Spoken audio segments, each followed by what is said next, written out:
And we're live. And Addie's gonna freeze now. Yeah. Crap, I forgot my monologue.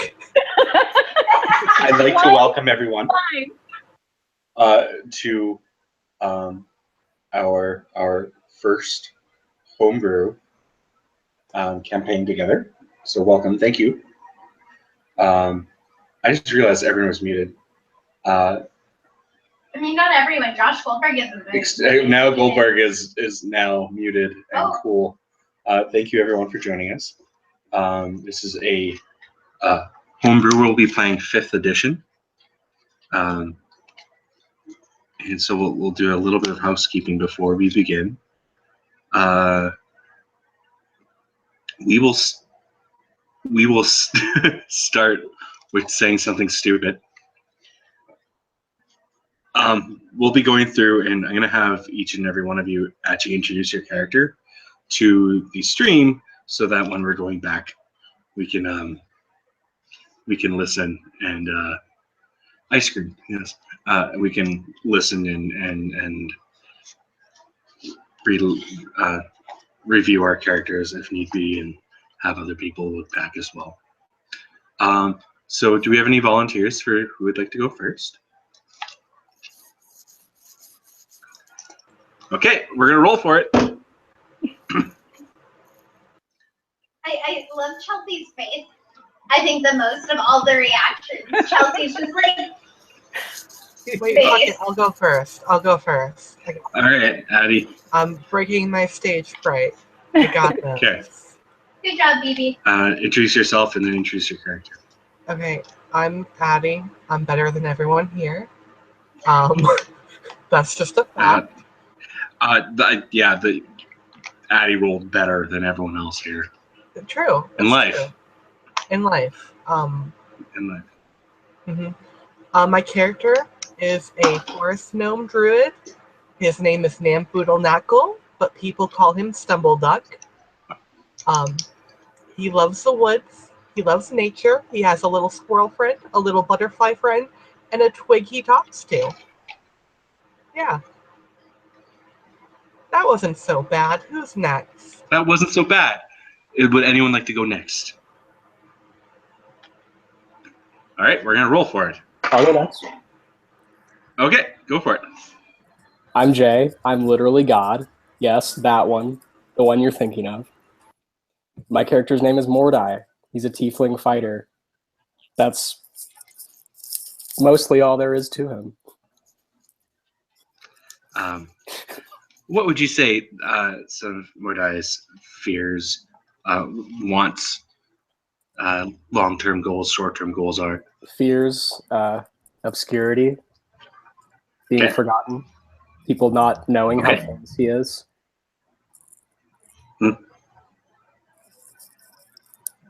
Okay. All right, we have 3 left, which makes rolling a d20 difficult. I can go. How do I do this? Okay. Do I just yell at you? Your microphone's coming pretty clear, dude. I'm gonna go first. Okay. Hi, Chelsea. That got really bright up in my face. But my character's name is Lunar. She's a bard, and she is a half-elf, and she's got some crazy blue tattoos all over her face, probably because she's half Fae too, which kind of blows, but she's dealing with it. She honestly has not given a lot of thought into her life because she really does not care and really does not want to give thought into it. All she wants to do is just kind of pet all of the dogs with a very loose definition of dog. Not like, oh man, look at that Cocker Spaniel, I'm gonna pet it. It's like, oh, look at that giant rabid bear. It has to be dog, must pet, which isn't gonna go well. It's not. But you know what? She lives her life on the edge. And, oh, she's also kind of rude, but she's got crazy good charisma, so it works for her. That's all.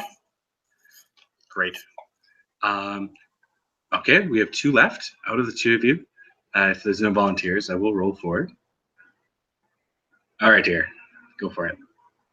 Hi, my name's Nicole. My character is named Shoes. Shoes is a rogue. Shoes is also a raccoon. I don't know what else you want me to say. What is Choose like? What does Shoes like? Yeah. Food? Yeah. Shiny things. Yeah. Is there anything else about Choose that you'd like to share with the class today? That's a loaded question. How about how Choose talks? Shoes can basically only say 3 words at a time and has no concept of past or future tense. Shoes and I have something in common, and that's just that we try. I love it. All right. Okay, that just leaves one left. Yep. I'm Josh. I am playing Elaine. She is a wizard, and she believes that magic is playing with the fabric of reality, and she decided that that means that if you truly understand the nature of magic, then you understand the nature of reality itself. Great. Cool. And so we actually have one more character who's actually not with us yet. It is the Pope, Brandon Bronson, who is not with us today, but will be joining us a little bit later on. Not today, but in the next cast. But that'll be very exciting, and you'll get to hear about their character as well. And yeah, so there's that. I'm going to give a quick overview of the land that we'll be playing in today. We are playing, and actually, I will be able to share with magic of the magic of. Let me just get the screen up here. Through the magic of screen share, we can show you the world map in which we'll be using. There you go, boom, and here we go. This is what it looks like. This is the land of Vega. It is a land that has been divided by war. So about 200 years ago, a war started between two groups of people, rather. We have the Artificers and the Watchers of the Weave. The Watchers of the Weave are a group of magic-using folk who adhere to many different gods, who believe life is only limited by the imagination and your understanding of magic to get you what you want. They view people who work with their hands or create things manually as kind of a lower race, almost a lower class. And these people, of course, the other group of people, the Artificers. The Artificers are a group of people who create machinery and use mechanics, and they do it in almost a religious way.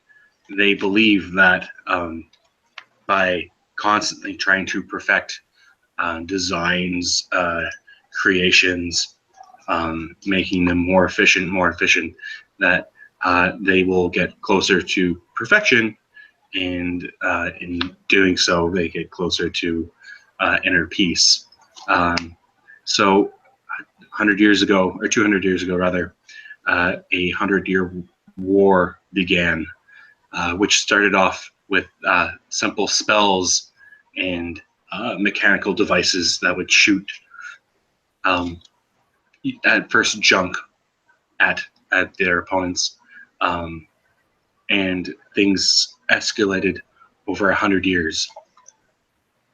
At first, there would be demons that would be summoned and sicked on the artificers, and the artificers would have to learn to fight back, and so they would create bigger machines to handle it. And eventually, they would create suits of armor that were mechanized, and it would get bigger and bigger and bigger. And the had to combat this with ingenuity. That what they would do is they would summon demons bigger and bigger and bigger until a point where they couldn't summon them any bigger. They would go to a mineral that is called limithium. Limithium is a magical mineral that can be used for both in powering these machines that the artificers would use. It also can be used in corrupting demons to cause them to grow to gargantuan sizes. So it literally, you would have creatures and mechanized suits that were the size of skyscrapers battling it out. So that is a little bit of the land that we'll be playing in, the land of Vega.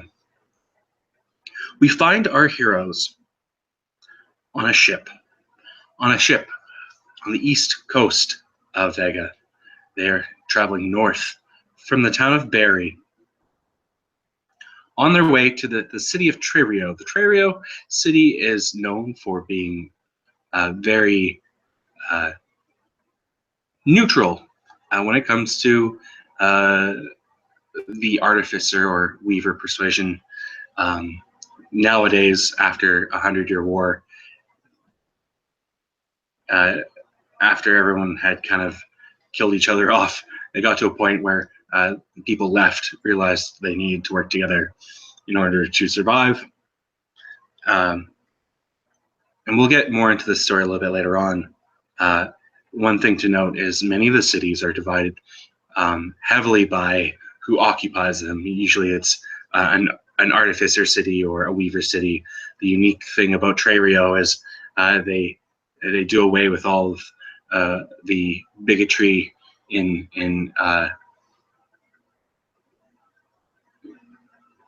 being, I guess, classist against each other. Trerio is a bit of a port town safe haven for anyone, and so we find our heroes on a ship in the ocean towards Trerio. Now, some of our heroes got on this ship by choice. Some of them are on their way to schools. Some of them are on their way to get away from the town of Barry and to get away from places they know. And some of them are on the ship to find new adventure, to broaden their horizons. And of course, some of them are there not by choice. Enter our party.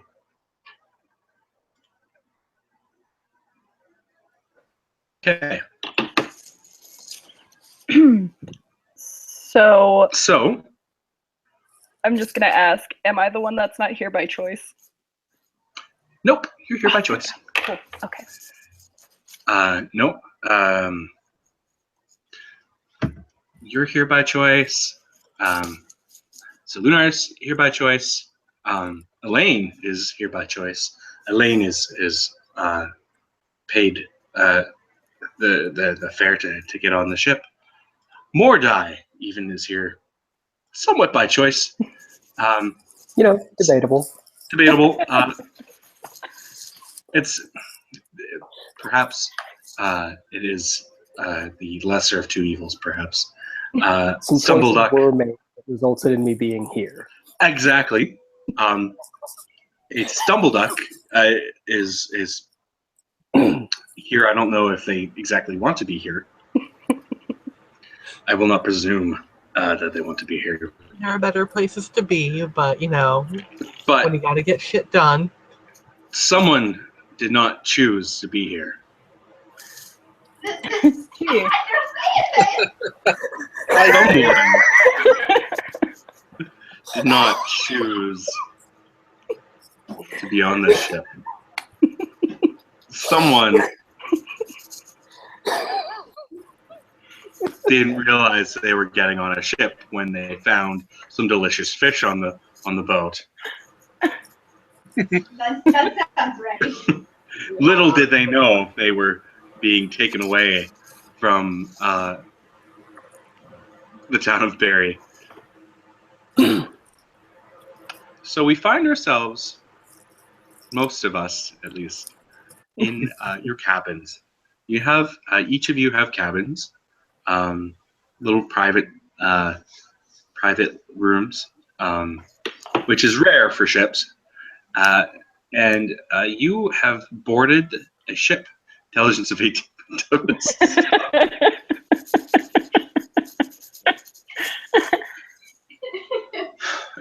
Whew. You could be Stumbleduck's new friend instead of a twig. It could be besties. So everyone, aside from Choose, has a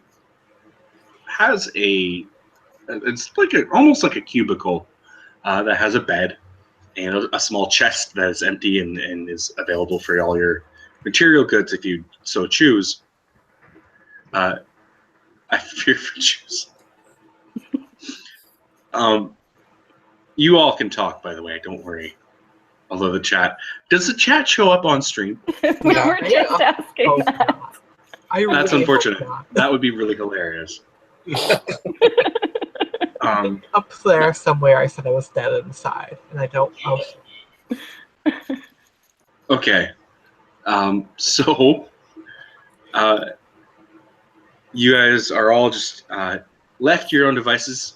Choose is technically not supposed to be here, but is pretty much free to run around on the ship, as there is a very limited crew. Ships these days are fairly automated, and actually, this ship only has 3 members.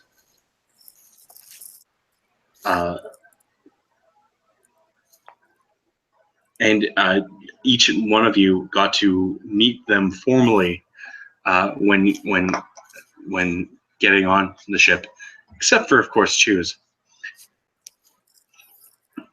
When you got on the ship, you were greeted by the captain. This is Captain Trad, who is an old man, long hair, would wear a very, very big hat. He'd have a small goatee. You have First Officer Jameson, and you had one more second. I need. You had Second Officer Jesse.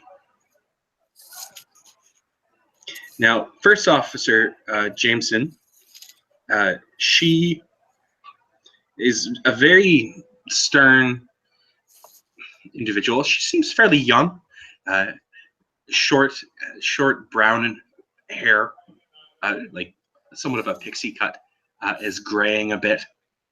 But it also kind of sounds like her voice is cracking a little bit.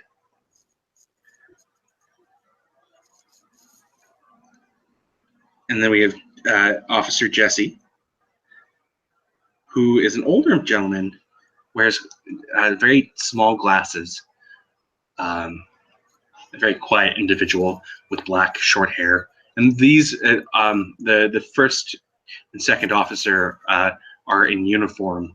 The captain is in a very laid-back uniform. He wears a vest that has all the ships that he served on. Why are you laughing? What? Okay. What is so funny? It's nothing big. I'm just crying. Oh What? no.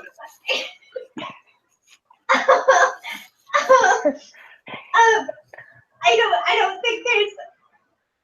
don't think there's like a too long don't read version of this. What, try? There's this post on Tumblr that is just saying that men should be banned from writing because of how they describe females and how like they make women describe themselves. And so when you were describing her, I couldn't help it. I thought back to it. And one of the things, she literally describes herself with slit on top, wider through the bottom. What the fuck does that even mean? But then the coup de grace was that, and I quote, my breasts are nicely separated. I'm sorry. Yep. First Officer David Jameson. Short, like almost like marine cut hair. Kind of a crackly voice. Yeah.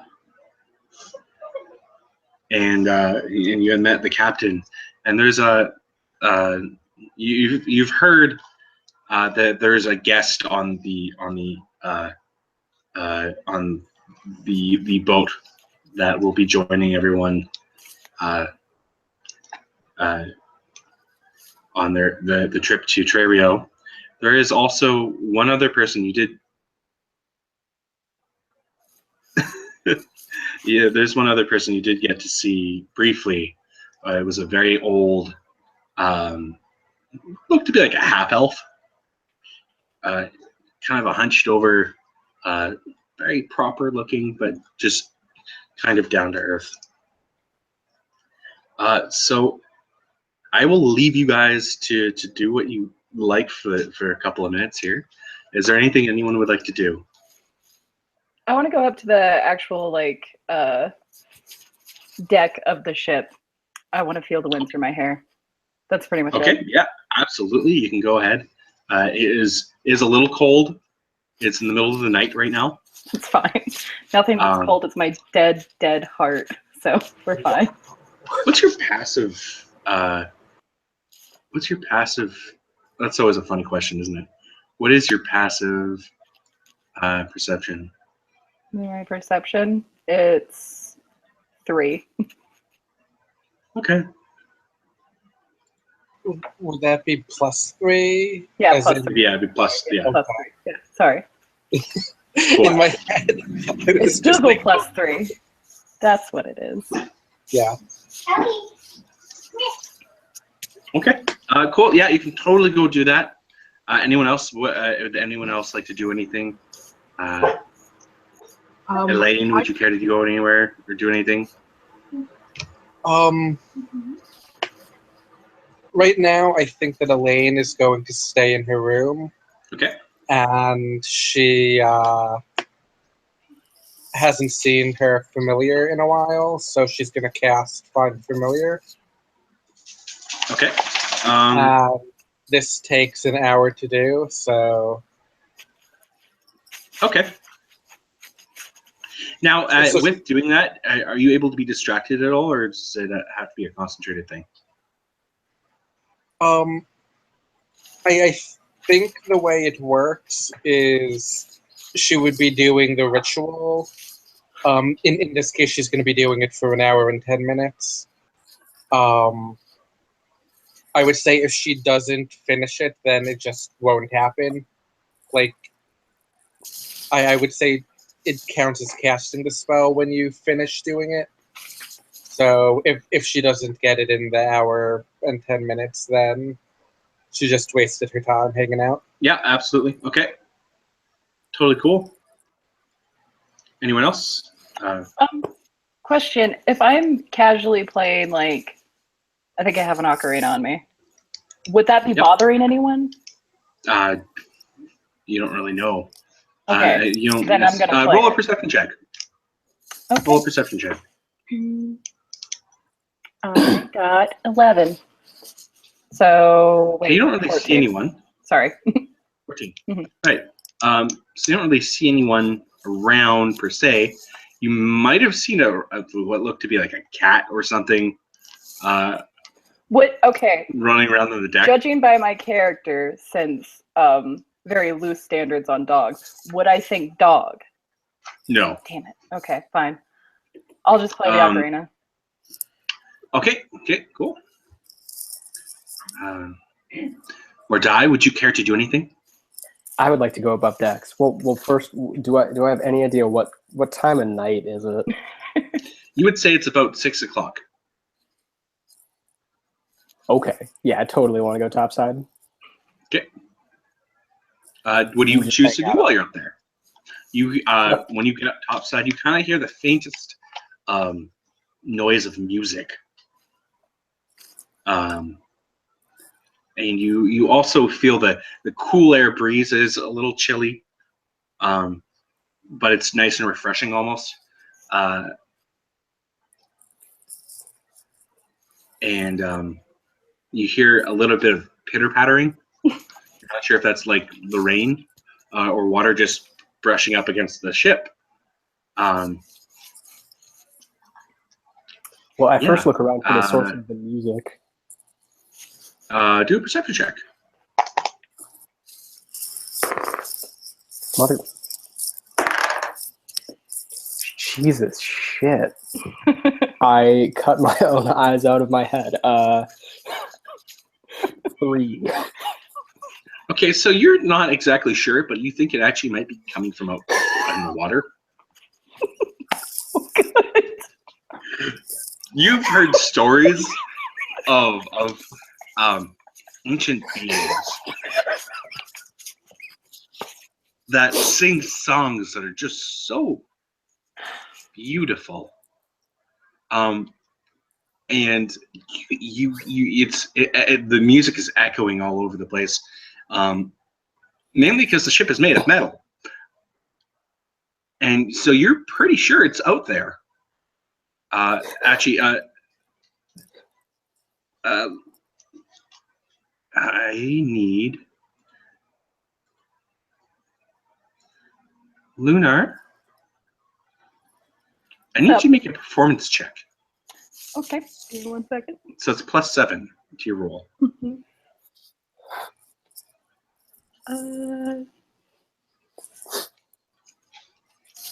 23. Yeah, you're pretty sure that there is something out there, and you actually, if you could you roll an investigation check? Not I hope not there, but more die. Oh, thank Christ. 19. You notice a lot of things. First off, you notice you're looking off into the water because you're pretty sure it's fucking out there. And you see something glimmer way off in the distance, something glimmer, and it looks like shiny. And this is real far off. You're not moving that fast. And you can kind of tell that the music is coming definitely from the other side of the boat. And then we'll go to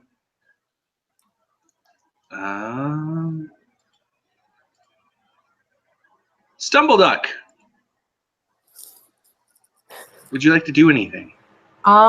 Yes. I would like to take my animal companions and my twig up to the deck to get some fresh air. I want to keep to myself, though. I don't want to mingle. I don't want no music. I don't want no people. Okay. I need you to make a perception check for me. Okay.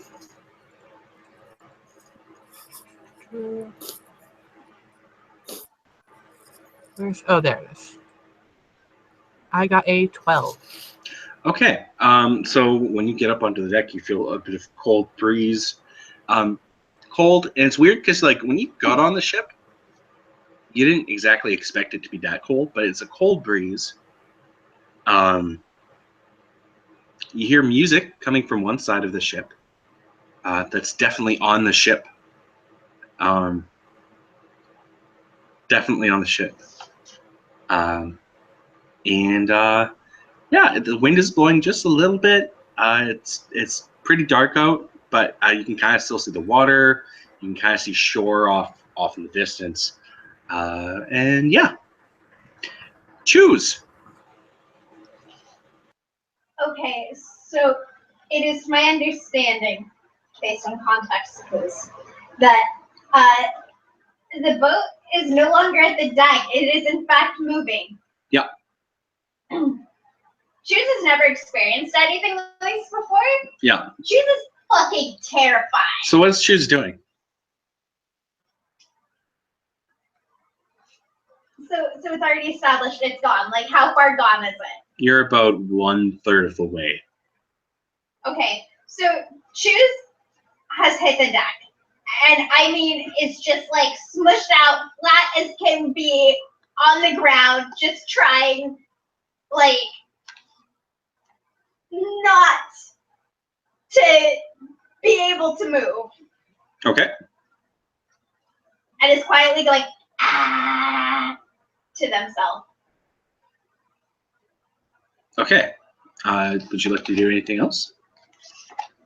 I think that Choose just wants to quietly panic by themselves. Okay. So Choose is kind of panicking a little, like panting a little bit. Oh no, it's not panting. It's a very quiet. Okay. Okay. All right. We'll go back to Lunar. You're playing a little tune, and it's sounding nice, and you can tell the music is carrying a little bit, and the acoustics are really cool. You've never really played it on a ship like this before, but your music is sounding a little bit better than usual. It's not to say your music is bad, but your music is sounding pretty great. Now, guys, feel free to unmute. You don't need to be muted. This is a fairly casual game.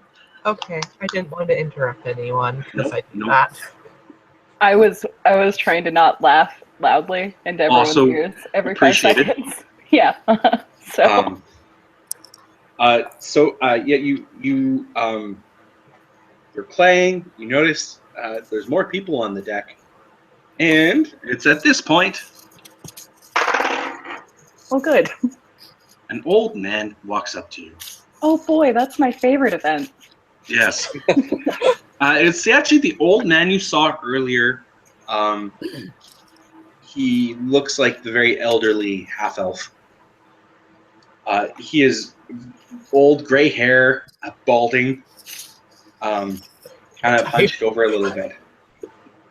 And says, "Why, that's really nice. I used to sell instruments like that back in the day. Oh, that's good. Awesome. How long have you been playing for?" Give or take 75 years. Wow. Why? What That do you want? instrument looks very familiar. I'm very much enjoying the music that you're playing.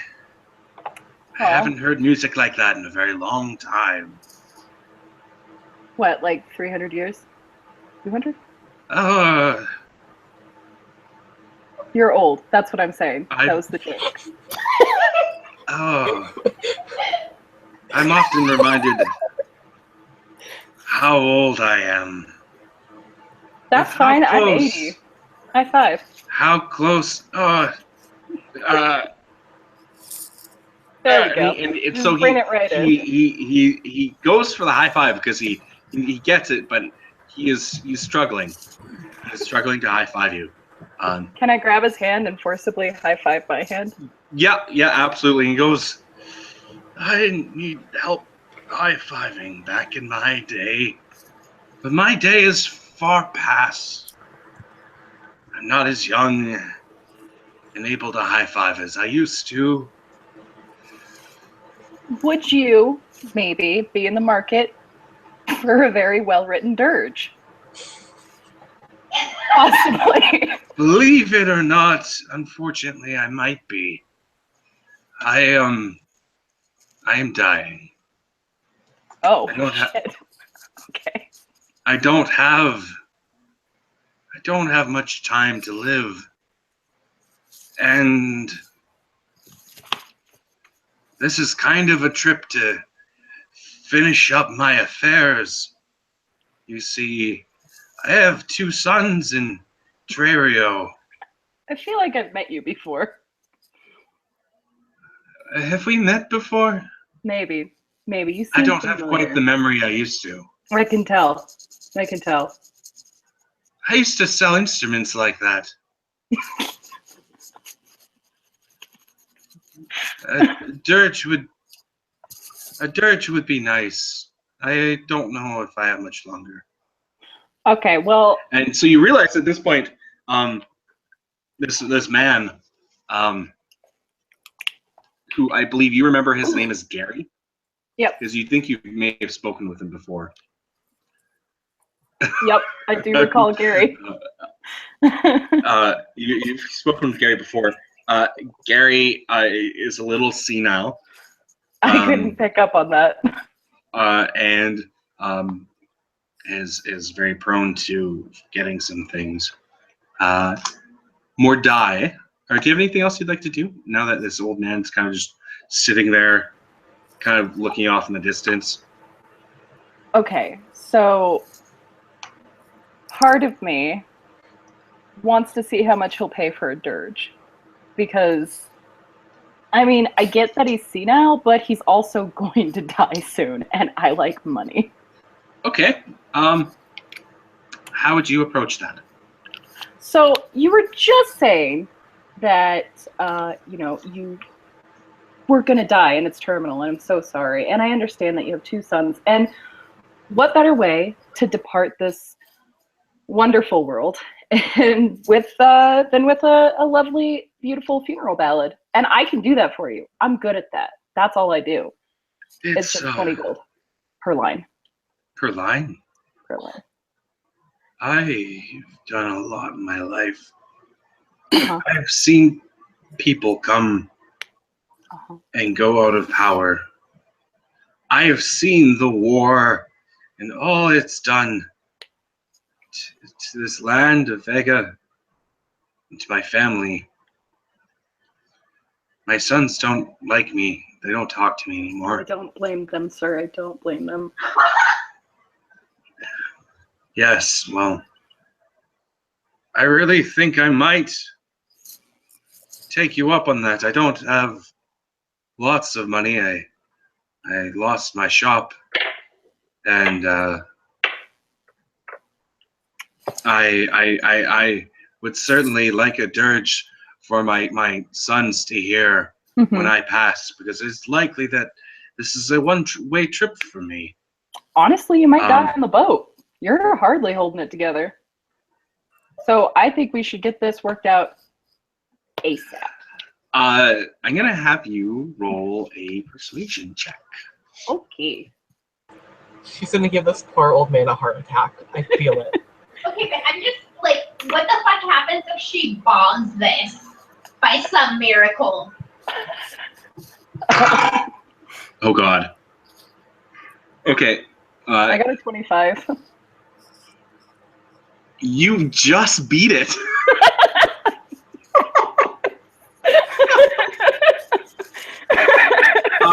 And so he's like, well, I was going to give this, I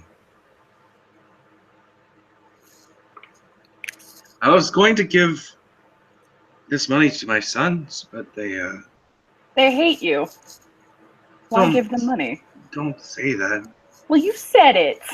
It's okay for me to say it. Okay. My bad, sir. I will offer you. I don't have much money, but I have this ring. This ring has brought me luck when I needed it the most. When I definitely didn't deserve it. And you look at this ring, and it's a gorgeous, it almost looks silver, with a very intricate design made out of different shaped sapphires. Ooh, that sounds pretty. I like that. I'll take that. I will take that. And you know what I'm going to do? I'm not only just going to take this, I will give him... How about I give him 20 of my gold pieces? Because I don't want to be that big of a jerk. And be like, look, you can give 10 to each son. Yes, thank you. Would you write me it, and would you give me a copy? I'd like to have a written copy of it. Oh yeah, I'll go ahead and do that. Okay. Give me a good 20 minutes. Yeah, totally cool. I'm so impressed.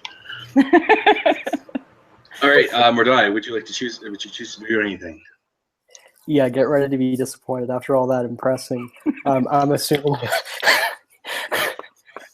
the music stopped while all that conversation was happening. Yeah, No, yeah, it's still going. The entire time. Ocarina is a wind instrument, damn it. Yeah. It's like She was just talking through the ocarina. Yeah, the whole I was time. gonna say it's like a didgeridoo, actually. It just Actually, you hear.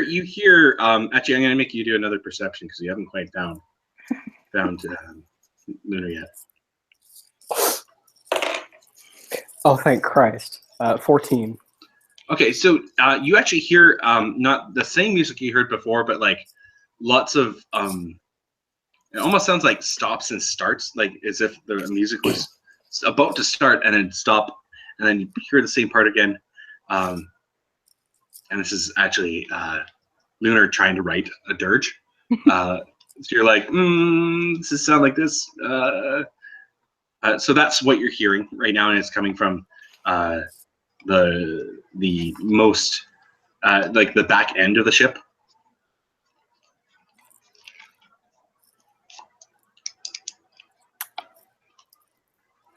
In an attempt to connect with the music, just kind of find it and lock into it, I whip out my drum. What? Okay. I'm pumped. And what do you start playing it then, or you just whip it out? Oh yeah. hang on. Mother, on the table. And where did that go? Oh yes. Yep. 18 performance. Great. So you just start. You know what's going on. You know what's going down. You know it's Jam Town almost, and you just start going like, you got a nice beat going on here. It's like you hear that you understand that like, oh, that sounds like a sad dirge song, and you've got this really soulful drum beat going, and it's just like.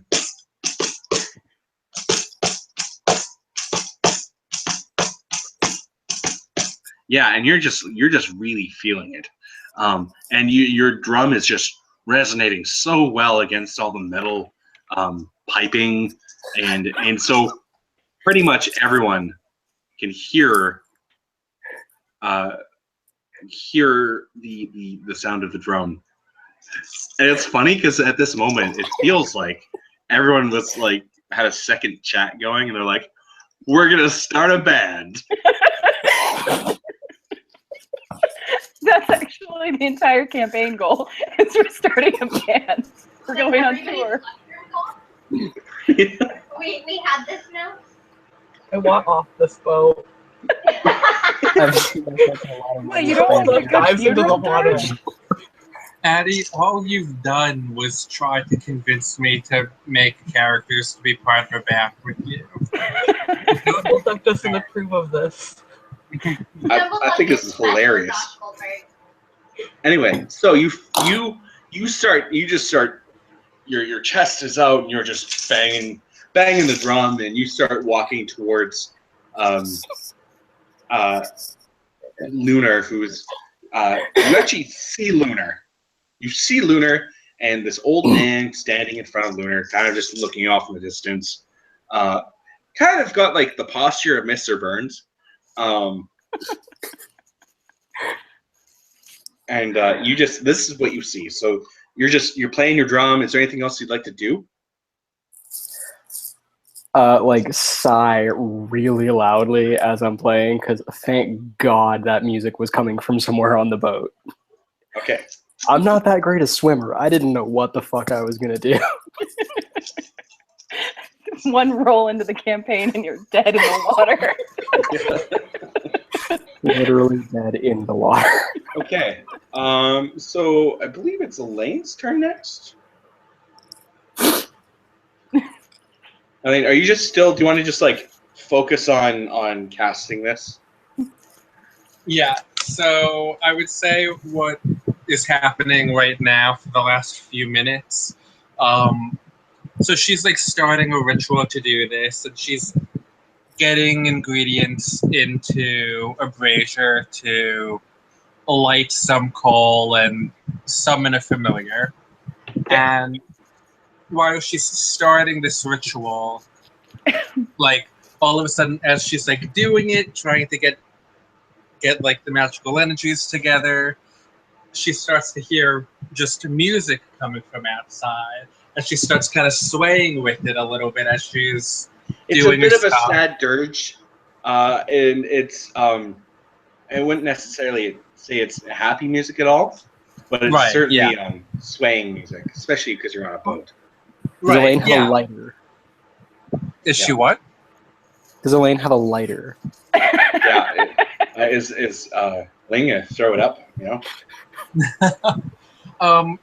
So she doesn't quite have a lighter, and I think it would be dangerous indoors to just go, I don't have a lighter. Instead, I'm going to start firing off firebolts. You actually have like firebolt, but you're able to control it with your thumb. So you use your thumb out. You're not exactly sure because you're like in the middle of casting, and so you're in a bit of a trance. But you know how like in some churches you'll have people who are just so into it, they've got their hand out and they're just like, I'm feeling the power of God. And you, however, are in the middle of this trance and you're like, I am really feeling that beat. And you've got your thumb up in the air and it's got a little flame coming out. And it's the back and forth motion of the drums and the flame is a little, it's helping you actually channel your spell, and it's actually happening quicker than you'd actually think it would. Okay. That leaves us with whose turn is it next? There's Stumbleduck and there's me. Yeah, Stumbleduck. What do you do? Stumbleduck. You notice Hmm? a bit more noise happening in a very localized area in the back of the ship. Now you could see what's going on. You kind of avoid it. What would you care to do? Can I send my squirrel friend to go scout the area? Yes, absolutely. And your squirrel friend just hops off your shoulder and just looks back at you, gives you a little wave, like I've got this, don't worry. And immediately falls off the boat. No. No, your squirrel friend just hops along the deck. Is walking. I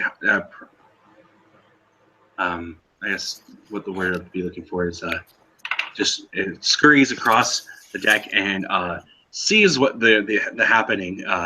An old man that's hunched over like Mr. Burns. You have a tiefling who's holding a drum, and you also have a half elf with gorgeous white hair. It's like a whitish bluish hair, if I'm not mistaken, in the darkness, and squirrels. Their eyesight's not the greatest. You see, this is the source of what the music would be. Are you actually able to see what the squirrel sees?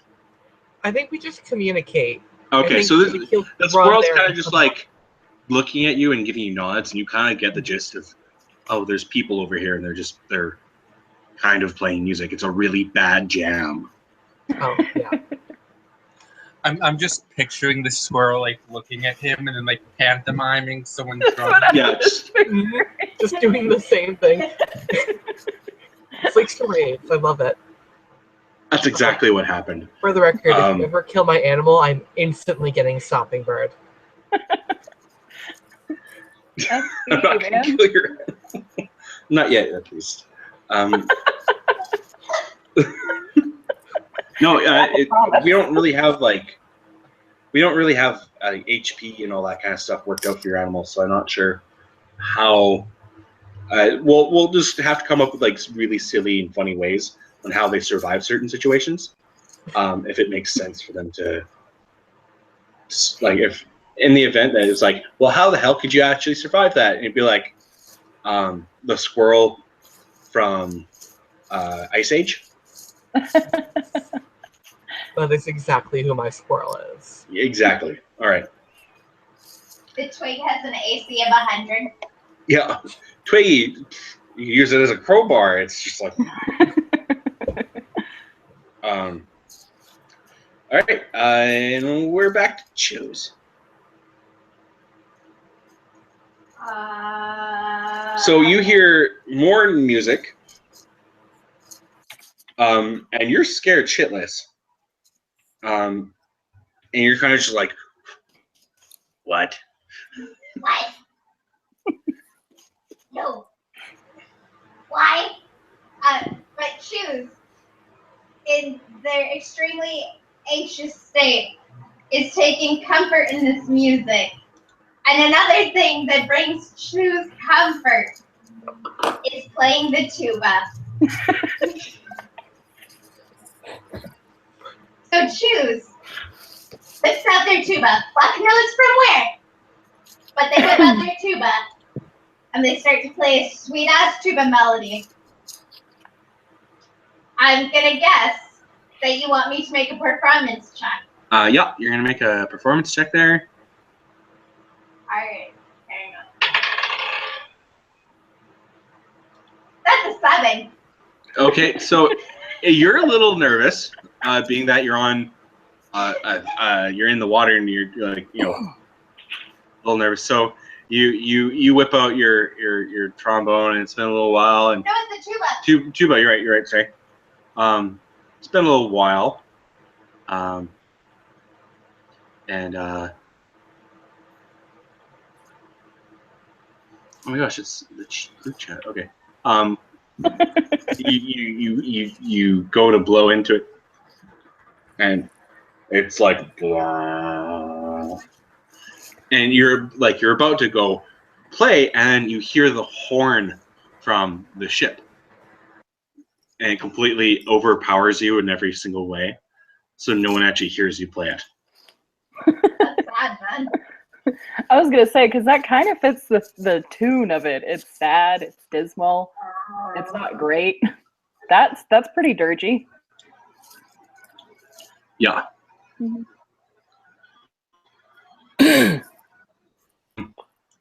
All right. So yeah, I mean, you're close to them. Would you like to make your presence known? Because they currently don't quite know you're there. Choose is really curious where the nearest source of music is coming from, but is also still very scared, and now has completely fucked up playing the tuba, and is feeling a little crestfallen. So yeah, sure, they'll go and just try to peek for someone. So you want me to do a perception check? That'd be great. Okay. Choose got a 17. Okay. Yeah. You see everyone. You know where everyone is. Great. You're a little out of view. Everyone's a little distracted, but you totally see them. Great. Who's closest to me? It would be the old man. Old man? Yep. Okay, so I'm just going to scoot over, like on my stomach, still flat against the ground, but like scooting. Is your tail holding onto the tuba? I put the tuba back from fuck knows where. It's back where I took it from. Let's just for the sake of You want me sake. to drag the tuba with? No, you're gonna have a bag of holding. Okay. So you have Yes. a little bag of holding attached to you, and you're able to kind of just like, you're like GoldenEye when you have like you're playing multiplayer and you have every gun, including double rocket launcher, and like you're just cycling through weapons. You've got the Clop, you've got the AK-47, you've got the gold gun, you've got the rocket launchers, and you're wearing like a T-shirt, and you're not exactly sure where it's coming from. That's pretty much you. You're able to pull out everything from your bag of holding. Otherwise, you'd be just carrying around a wagon or something. I'll accept it.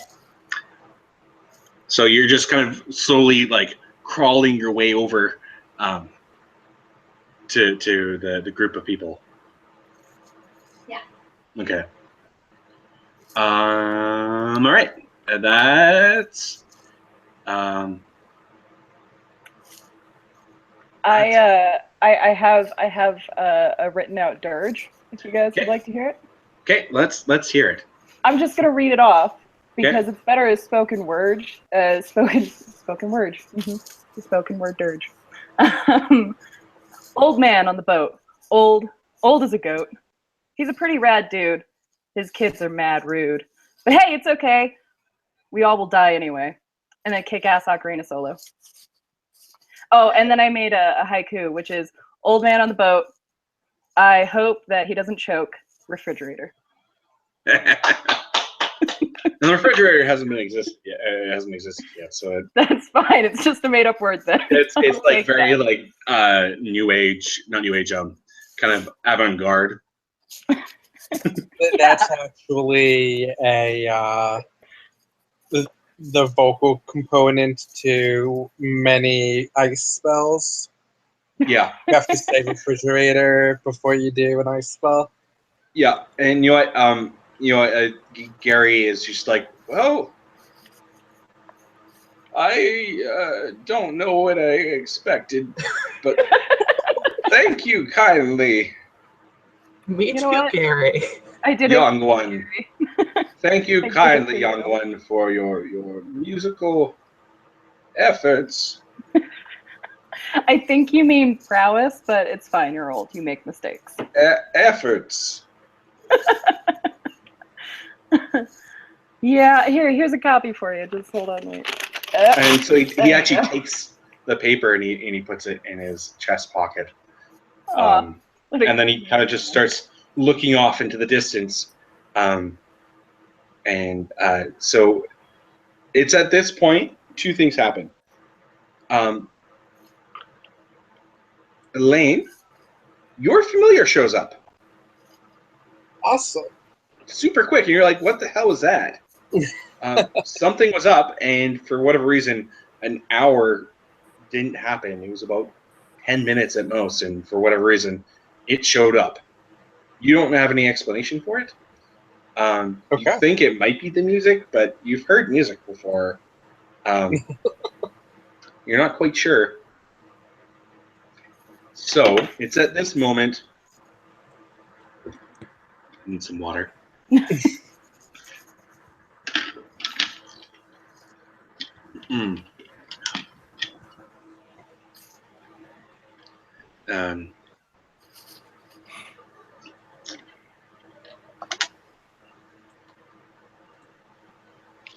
You hear this. Attention passengers. Dinner will be served in the main mess hall in 10 minutes. We ask all of our passengers to attend as we have a special guest this evening. 10 minutes. What the fuck do we do? Bane is on the boat. Hello, Mr. Wayne.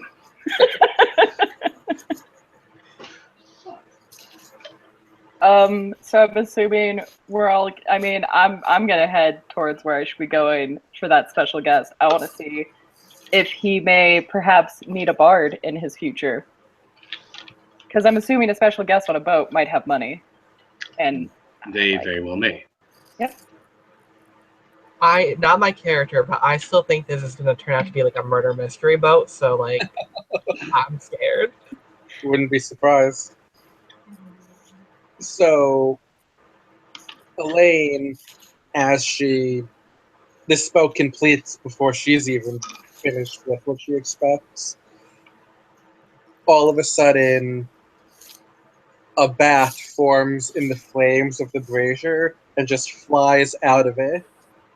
And like she's used to that happening at the end of the spell when all of the coal and all of the incense and all of the herbs completely burn out.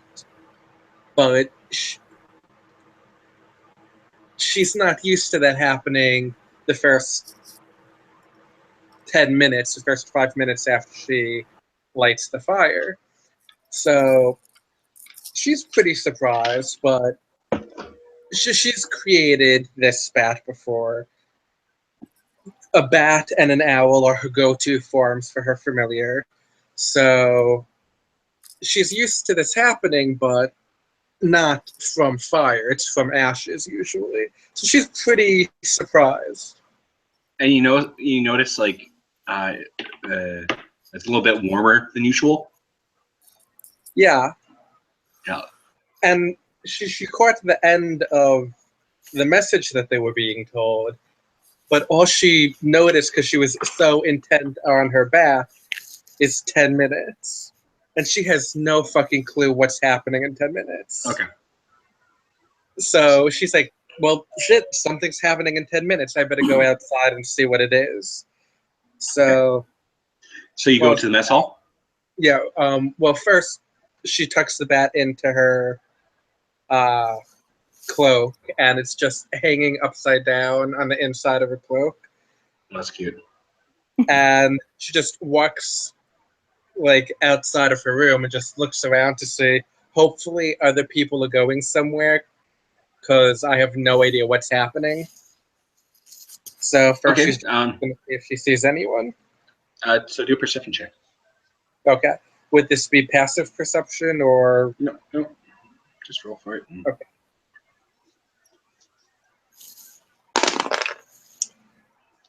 Nat 20. So you see... So that's a 22.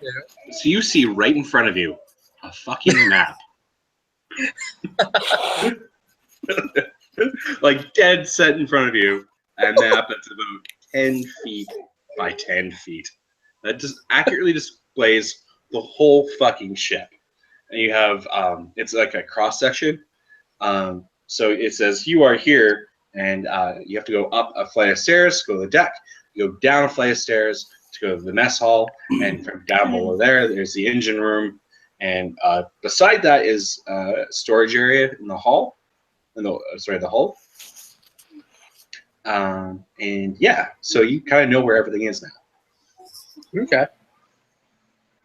So she's gonna start by going up those stairs. The first set of stairs. Okay. So you arrive in the mess hall. Am I under the assumption that pretty much everyone goes to the mess hall? Oh yeah. Mm-hmm. She sneaks after them. Okay. You kind of keep yourself discreet. Yeah. Okay. Do you need to make a stealth check? I would go ahead and do it just so we have a baseline of how sneaky you are.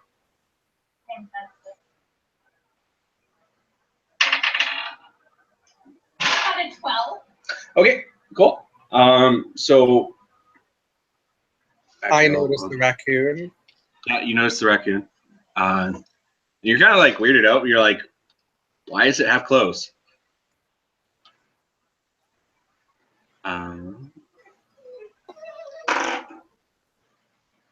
Okay. The second officer, Jesse, notices the raccoon and walks up to the raccoon and goes, "You're not supposed to be here." But you're really, and actually, what's your charisma? My charisma? Yeah. Like, my raw charisma? Yeah. Is a 16. Okay.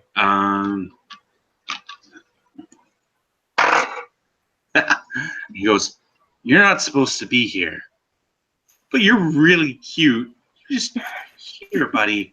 And it actually pulls out some food. It's like a little bit of like waffle in their pocket, and hands it over to the raccoon. And Shoes grabs it with their weird little hands and just goes, "Hey!" And he gets startled by it. It's like, and then he's just like, and just walks towards the mess hall. So with everyone in the mess hall, what you notice is one very large, long table. You good here? Huh? You good? I need to grab water. Okay. I'll give it a sec. Okay. Nicole needs to grab water. I need to take a picture of her. Oh. Okay. So you notice a very long table, and at the end of the table, you notice a secondary table that's perpendicular that has 4 chairs on one side of it facing the rest of the table, or facing the other table. There you see Captain Trad, who's got his big hat on, his long hair, his little goatee, and then you have, and he's drinking a very short glass of some sort of liquor. And then you have First Officer Jameson, who's sitting at the table as well. And then you see a Officer Jesse go to sit down as well. Jesse and James? Jameson. I didn't think of that, but that's funny. And then you see Gary, the old man, is sitting down at this long table. What do you guys choose to do?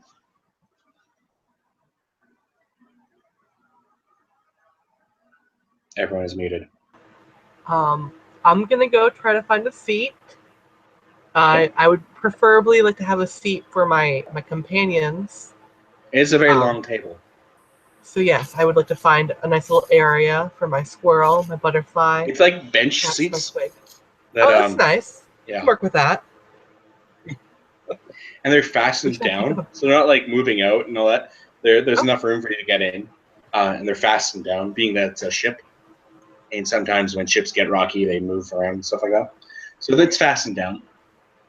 I'll take up a good portion of the bench. Okay. I would like to skulk away and find like the least seated area to sit. Okay. Yep. Would I? I try to squeeze in at an end of the table, closest to the important people, ship's officers, places a special guest might appear. I don't know if you know this. I'm famous. I'm very important. Oh. It's real when you have to say it out loud. Yeah. People keep forgetting. That's yeah, what I know they that's keep like. doing. Okay, so you're at the very end of the table, closest to the perpendicular table with the senior officers and then there's one chair that's actually still unseated.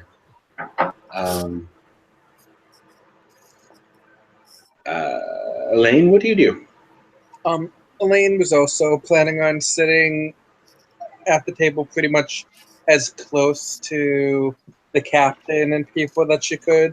So she's going to end up sitting across from Morday. Yeah. Morday. I keep saying Morday. That's fair.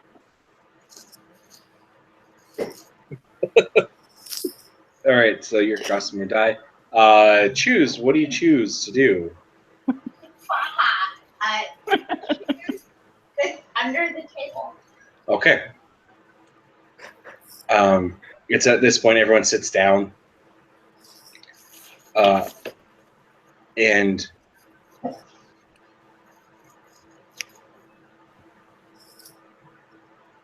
is at this point. Sorry, it's at this point. Captain Trad stands up, and he's kind of a little lanky. He looks a little, I wouldn't say tired per se, but a little haggard. He's had a long few journeys. He hasn't had quite as much sleep as he needed. And he says, "Well, I'd like to thank y'all to joining us here on our voyage from Bury to Trerio. It's a pretty quiet and boring journey, so I hope y'all can relax. I certainly could use some. We are joined here today by a special guest. Is Archweaver Gomio. He is a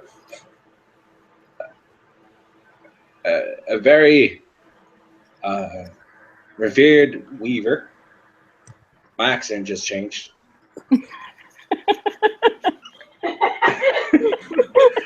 Revered weaver. And well, he was part of the war, and he was a big part of ending it. Now, regardless of what side you were on, he was a big part of it. So we're real welcome. We're really happy to have him here today. Is everything okay? Yeah, she's just trying to play. So I'm just trying to get her to give me her toy so she will calm down. Sounds like it's working really well. Oh, it is. I just got it. Okay. You can't see because it's dark as fuck. But I'm playing tug of war with the dog as quietly as I can. So it's at this point, this very tall, slender weaver, mage, kind of almost floats into the room. He's wearing these gorgeous, massive, bright red robes. He has blonde, like almost white hair. He's an elf, so he has very pointy ears. And his eyes are green. Not just the color green, but they are glowing green. And it almost looks like it's not smoke, but like there's like a haze coming out of them that dissipates fairly quickly. But he kind of floats into the room and kind of floats over top and then onto his seat, and he says, "I'd like to thank everyone for joining us this evening. I hope you all enjoy your meal." And does that, it does a snap, and at that moment, the whole table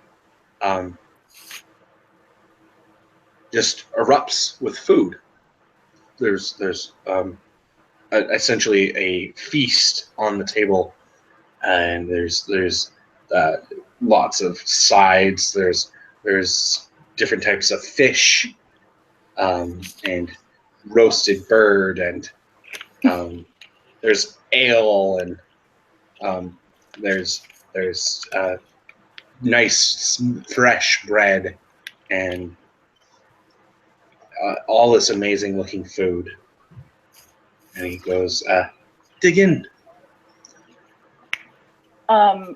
As a question, as a working bard here, would anyone, and I'm asking this to the table, would anyone like me to play while you eat? Because, and this is sidebar, I don't trust magic. I don't want to eat it.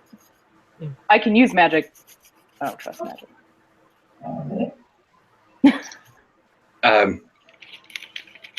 So more of an offer. I'm not asking to be paid. I'm just offering if they would like me to play like a nice background music. Sure, yeah, and so he, the Archweaver Gomio kind of looks at you and nods slightly, and does one of these. Ooh. And is in a little, like, you see the slightest of smirks, which you know is kind of a big deal. And so, do you want me to roll for a performance? Pardon me? Do you want me to roll for a performance check? Yeah, absolutely. You're playing for essentially royalty almost. I got a 23. Yeah, so you're just fucking killing it. And so, like, you've got this really gorgeous sounding music going on. You're singing, and it sounds beautiful. And everything's feeling very lively and far more upbeat than how the captain kind of made the room with his mood, because he's like tired and kind of just done. I want to go to bed. Yeah, basically he's like cranky. He just wants to go to sleep. But you've just totally changed the mood of the room. Everyone's like in a really great mood, and I bring the party.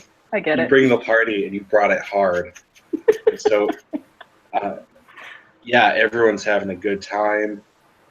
I'm assuming you guys all start eating. Captain starts eating, and the food tastes amazing. You've never had food taste this good before. How's the ale, though? I mean, that's... Oh, the ale is actually, like... so you can tell, like, this food was, like, created out of nothing. But the ale was not just created, but it was teleported. So this is the ale. No, this is the Citadel ale. The Citadel, they might call it. Yes.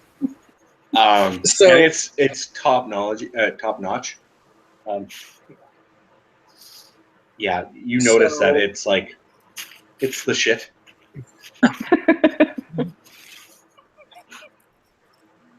You'd think it's like craft beer.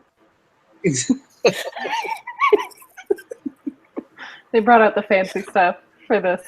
Yeah, well, again, Archweaver Gomeo is kind of a big deal, and he has grown very accustomed to a certain level of lifestyle, and you're all fairly like he's kind of a big deal, like Mordai,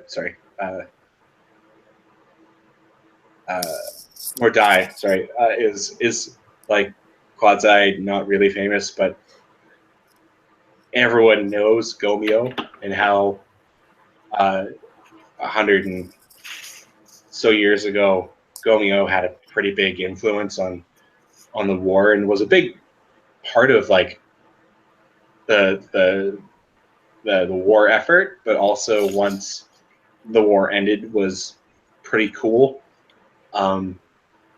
Was fairly reserved and didn't really was okay with everyone trying to work together and stuff like that.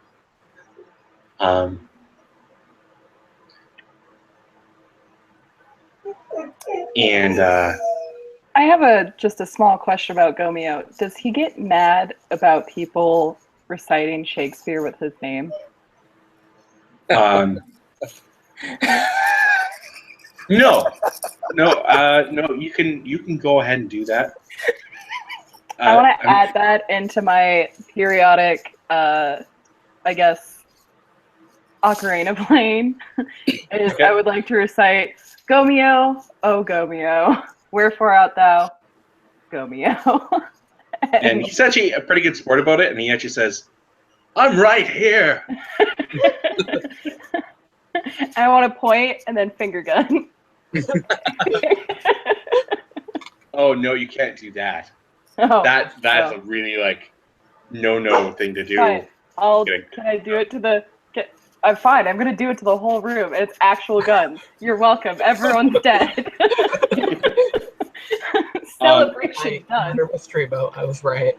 And you notice that everyone's having a pretty good time. Like obviously, Lunar doesn't want to eat the food, but everyone else is eating the food and having a good time, except for one person. Well, I don't think Stumbleduck would either, because I think he'd have a little sidebar with his little animal friends to be like, "Where the fuck did this bird come from?" Like, yeah, fair. But there's also plenty of like vegetarian options, and you being you would know that this magic, it's not real bird. Okay. I would know that. Okay. It's all like the food was created like this. There was never no animals were harmed in the creation of this Like food. It's tofu. tofurkey. It's lab No, grown. it tastes like meat. It tastes like meat, and to you, it looks like meat, but you know this was never a bird. Okay. Okay. I feel like it's important to mention that Shoes, now that there's food, Yeah. Is no longer under the table. It's just Shoes is sitting on the bench furthest away from everyone, but is just shoving food. nice. It's just going. It's like a conveyor belt, but with weird little hands. So, I would like to note that I'm going to let Josh talk. Thank you for noting that. so Elaine is pretty much, she's not looking at the food very much. She's mostly like eating with one hand while like just staring at Gomeo, just like, holy shit, I'm seeing you in person. Okay. Notice Of me, course, like- Senpai! Yeah, you're like really awestruck Yeah. by this 'Cause, like like- really famous Yeah. mage who is like literally. And actually, I want you to roll a knowledge check. Knowledge, I guess. I'm trying to figure out which History. knowledge. Yeah, let's do history. History? Do a history check. You got a really good history check, so do one of those.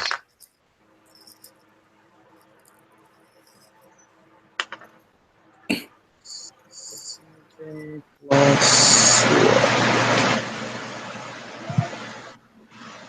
13. Okay, so that's fine. You know that Gomeo is essentially the Einstein to the corruptibles. Like the corruptibles. The corruptibles were the giant, massive creatures that were demons at one point that were corrupted by the Elementhium. Okay. He was the one who figured out how to do that.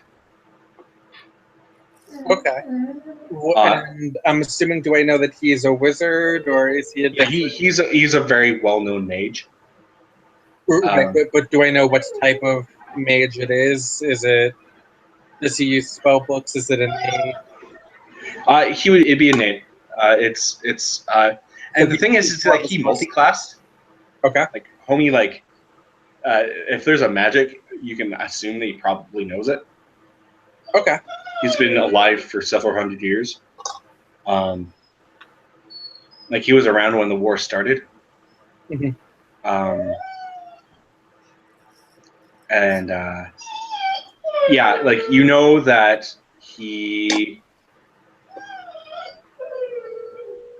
is, without like breaking the meta, you know he is a sorcerer, but he also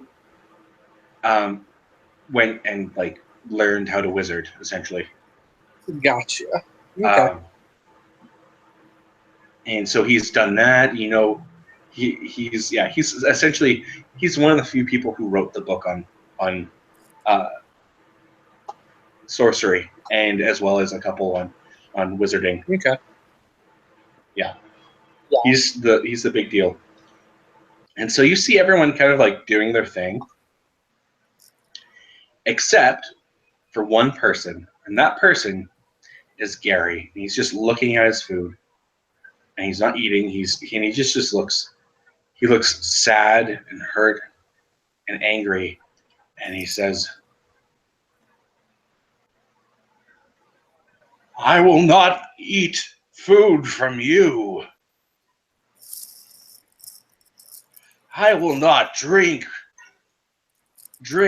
from you. You've taken everything from me." And it's weird because you've heard Gary talk, and he's a little out there, and he's a little spacey, and he hasn't quite got it all together. This is the most like clear you've ever heard him talk, and he is just like livid. He's staring at Gomeo. He goes, It's because of you my wife is gone. Now, some of you at the table may not have been around for the war, but I was. I've seen what this person has done. I'm just, and so like you see that Gary is pissed off. Naturally.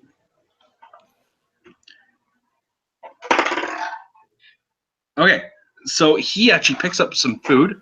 He picks up a turkey bone and he hucks it at Gomeo, but he's pretty old, and it actually hits more die. You get hit with a turkey bone, and it doesn't hurt. Hurts his And pride. so it hurts his pride. You got a little bit of grease on your face. Do I spill any? And so he starts just hucking food and. Wait, Mord, I had a really important question. Oh, go ahead. Do I spill any beer though? No, God, no. Okay, because I was about to say no. No. He just rolled a critical miss, so that hits. He throws a roll and it accidentally bounces off of Elaine, and kind of does one of these like, and lands right in front of Choose, and eventually, there you go. He actually throws and hits Gomeo in the face with some mashed potatoes. But she stuffs the roll into their mouth, like in its whole, like the entire roll for the record. Nice. I would also like to note that I'm continuing to play through this. And Did you start to play more upbeat because it's like yeah, No, you notice it's actually getting like more somber as I see this going. I'm like, oh. I was Video like, game battle music? no, happy and switch to Benny Hill. and the Captain Trad goes, "What are you doing? What are you doing? Stop!" And my accent changed once again. And He's tired. Gomeo's face is just plastered in mashed potatoes, and you just see his eyes erupt with green fire, and he starts floating above you guys a little bit. So Elaine like notices this and she's like, "Oh, like something bad is going to happen with this." And she goes, "Wait, I could fix it. Prestidigitation." And she cleans the mashed potatoes off of his face. Okay, I'll allow it. But he doesn't even notice. Like, he's in a trance now. And actually, you should roll a persuasion check.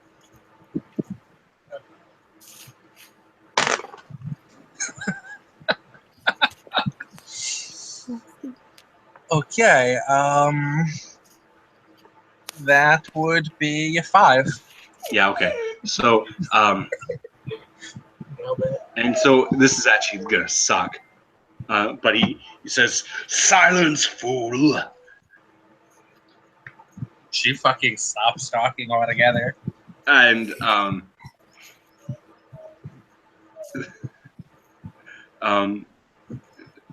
he stares down at Gary, and he basically just says something along the lines of, you dare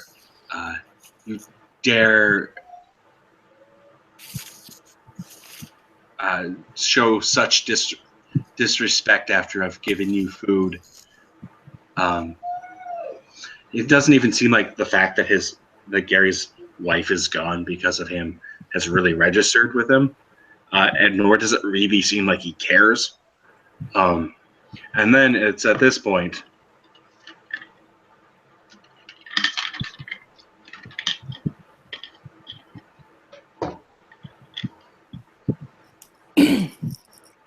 You ingrates will learn and suffer. I hope you like the water. And it's at this point you see him conjure a spell, and you're not quite sure what it is. And actually, you may, Elaine, you may want to roll. Arcana? I guess, would that be investigation? I'm trying to see if you know this spell. To see if I know it is probably Arcana. Arcana. If Do an Arcana check. Okay, let's actually be a nice roll this time. Like back in the day, that would have been spellcraft, which I mean, I'm pretty sure is part of it. Nope, I don't know what it is. In fact, I very much don't know what it is. Have you forgotten all critically rules of not magic in know what it college? is. What do you roll? Choose. Let's see here. Anyone? I guess anyone could roll it. But for the record, nat 1 is what I got. Nice. So if you do critical fails for that, yeah. Otherwise, it's a 7, which is still bad. Oh, You said anyone could roll, Kit. If I just rolled a 17. Just for anyone who doesn't have Arcana, just roll an intelligence check. Oh. I'm not Yeah. proficient, but I know at least one spell, so I've met magic. 15? Yeah, I still have a 17. Wait, I fucked that up. It's a 12. Okay. Wait, what am I doing? D20 plus your intelligence modifier. Which is my intelligence modifier for like the saving throws? No, just a modifier. oh, okay. So D20 plus. For you, it's +6 here. Oh, okay, so it's still 12. It's a smart So you rolled a record. 6.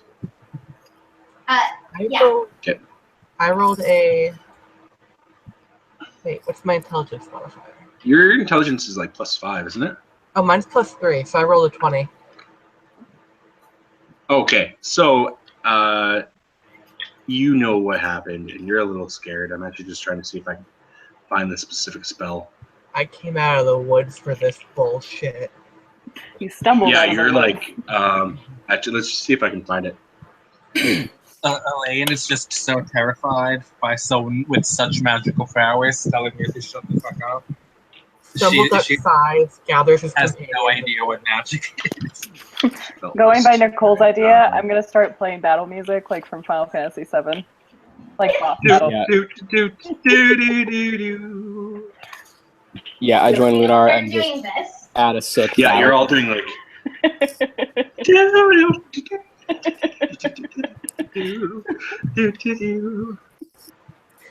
Apparently, I can. I love that you're playing through all of this. Commitment. I like that more. I also joined in. I Do we feel get like some we're rap in this? defending Gary. He did just give me his ring. I mean, you also insulted the hell out of him. That's just who Lunar is. Shitty person, great bard. Yeah, pretty much. I'm like a 1980s rock star. Yeah. Yeah.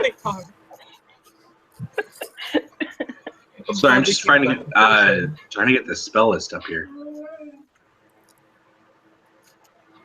So basically, this guy's just floating in the air for a very long, extended period of time. Yeah, he's some words that none of you actually understand, and that's kind of weird. So, like, Kinda, is it safe to assume that we're all fucked? Like he's gonna take us all down? I think Gary's fucked. I cast thaumaturgy.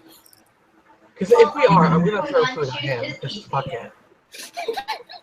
Cheers is just like realizes the severity of the situation and realizes nothing can come of this other than pain, just like stuffing their face. In my head, all I'm thinking is fucking magic. That's exactly it. Okay, here we go. I cast thaumaturgy and cause insulting whispers to emanate from a spot in the air about an inch to Gomio's left. Oh, good. Oh, great.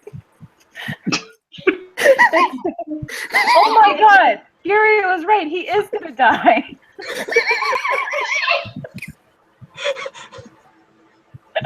I'm sorry, magic takes focus.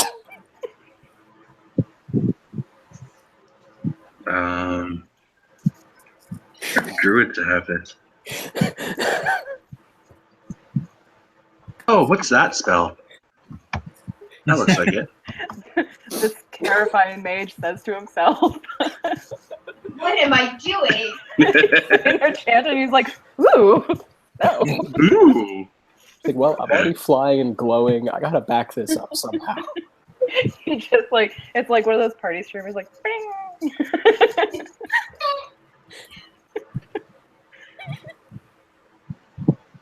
The longer that this pause goes on, I feel like Gomio has to be doing more and more things. He's But, just like, doing like a mega super spell.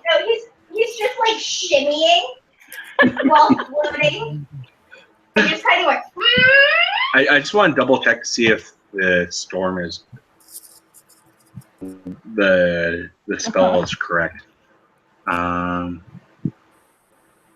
I normally have this prepared, but I wasn't expecting you guys to. No, I wasn't expecting this. At this point, Cheers has eaten half of the food on the table. Yeah. All To I'm be thinking is just fair, like, none of "Put us a are the goddamn ones that raccoon in." This is true. Excuse Yes, me. this is- someone away. This is the spell. So you know who rolled the 20? It was Me. Stumbleduck. Okay. You know this spell is Storm of Vengeance. Can I get That off sounds the pretty boat bad. now? I feel like Jay has the right idea. Oh, do I know what the spell does? Do I know, like, So my understanding, first it's the sick rain that falls. Huh? Actually, hold on. Each creature in the cloud. Oh yeah. Okay. So actually, before we do all of this, you guys notice a series of lightning strikes through the windows Oh, good. Always a good sign. and the doorways.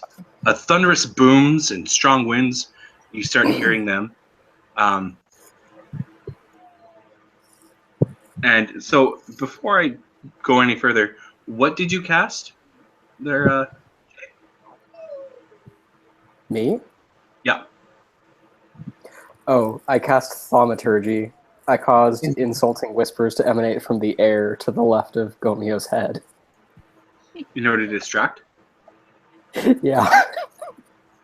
Sure. Okay. So as this happens, he looks straight over to you and just looks so pissed off. Oh my god. I'm going to roll a Constitution saving throw. Oh, that's my Okay. best stat. I want off this boat. Oh, I got a 21. Good job. I got a 19. Wait, 20. That's 18. 21 also. 20. I don't want to talk about it. What'd you roll? I got an 8. Okay. Can I get off the boat? I feel like you're about to. Yeah. I just want to get off the boat. So, Addie, you didn't get the lowest roll. What did you roll? I got a 6. Okay. At least I don't die alone. Okay. So, what was it? Okay, so this is gonna suck. Yeah, yes it will. So, you two take 2d6 damage. So, D6. 4. You take 4 damage, so that's fine. But Okay. you guys are very hard of hearing next 5 minutes. So Everything So- sounds kind of like the parents and the teachers from Charlie Brown. Okay. I was just gonna.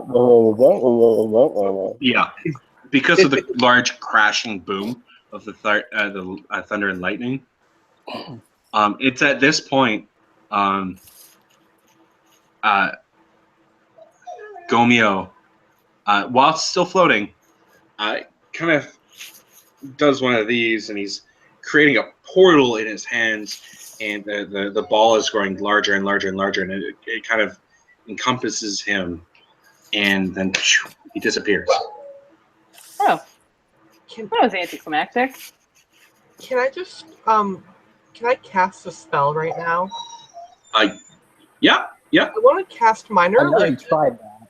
I want to cast minor illusion, and I want to cast that to have a bunch of screaming insults on the left side of Jay's ear. Okay. Yeah, totally. I am enraged. Because he can actually hear it. So right now is under the table and she's crying. Okay. And It's at then this she- point. Wait, is the food still there? Food's still there, so you can Okay. still. Shoes is fine. 3/4 of the food on the table is now gone. So you guys just see this raccoon just like going nuts over the food. It's at this Cute. point. Okay, so you start hearing the rain getting a little bit louder, and you start to hear a sizzling noise. Mm. Fizzling? Yes. I want off this boat.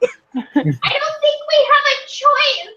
Is Stumbleduck saying that out loud? Because if you are, then at this point the bard's like, maybe I should stop playing, and maybe I should not be as carefree right now. In fact, Lunar is expressing a little bit of worry on her face area, which is Yeah, no. Stumbleduck is screaming this.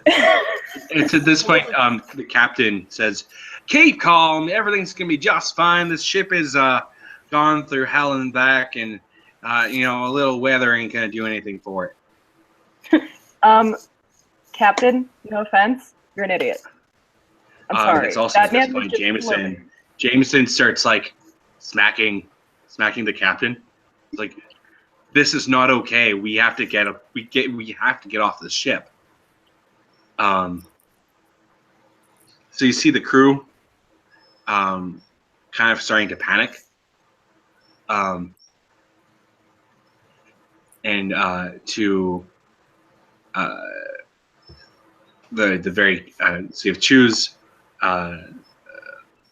Mordai, and Lunar. They hear from the captain. All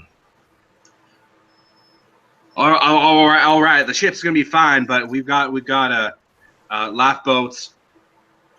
Wait, babe. Yep. Did Gomio's spell require concentration? What do you mean? Well, Did he have because, to concentrate on it? well, my question is if he's still here, because No, he's gone. so doesn't that mean he's not concentrating on the spell anymore? Spell's already happened. It's just a Yeah, very he large did spell. that. Well, It's the we perfect tried, sword. Josh. Oh, you're looking at the spell for each. This is Storm of Vengeance. Yeah. Yeah, that's the concentration spell. Right. Am I still deaf? Like, You're gonna be deaf for 5 minutes. Remember how I was telling you about how your spell that took an hour didn't exactly take an hour? Yeah, Yeah. There might be a reason for that. that's actually pretty cool. Okay.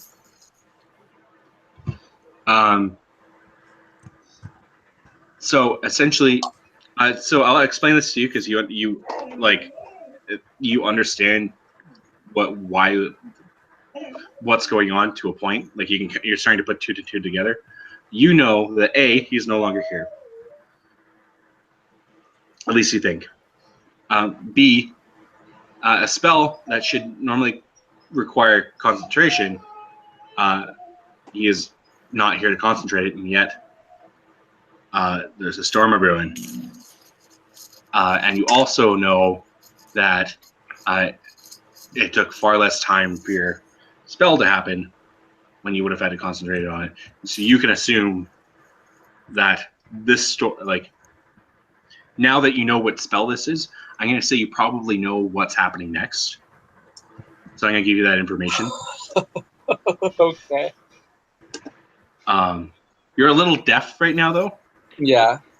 You're a little bit hard of hearing, and Elaine is still crying. yeah, Elaine's really upset.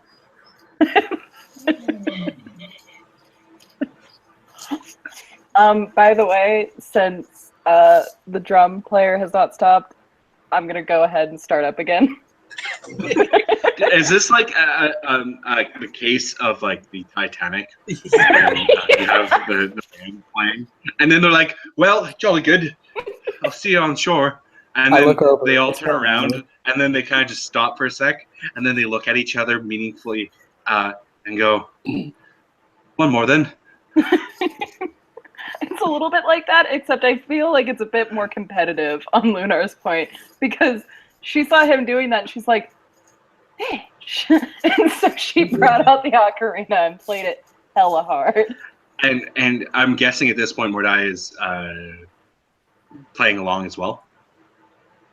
Oh, Mordai never stopped playing. Yeah. Okay. So yeah, both these two playing while the crew is like frantically trying to figure out how to get out, like get the lifeboats out. So I want to give so like you a have slight nod to Mordai and just be like, yeah, like a knowing nod. We segue into My Heart Will Go On. Yeah, that's how this is going down. you have so you have the crew members, and they're freaking out, and so Jesse, who is wearing this really gorgeous red shirt, runs out to get the lifeboat going outside, and you start hearing a cry of agony as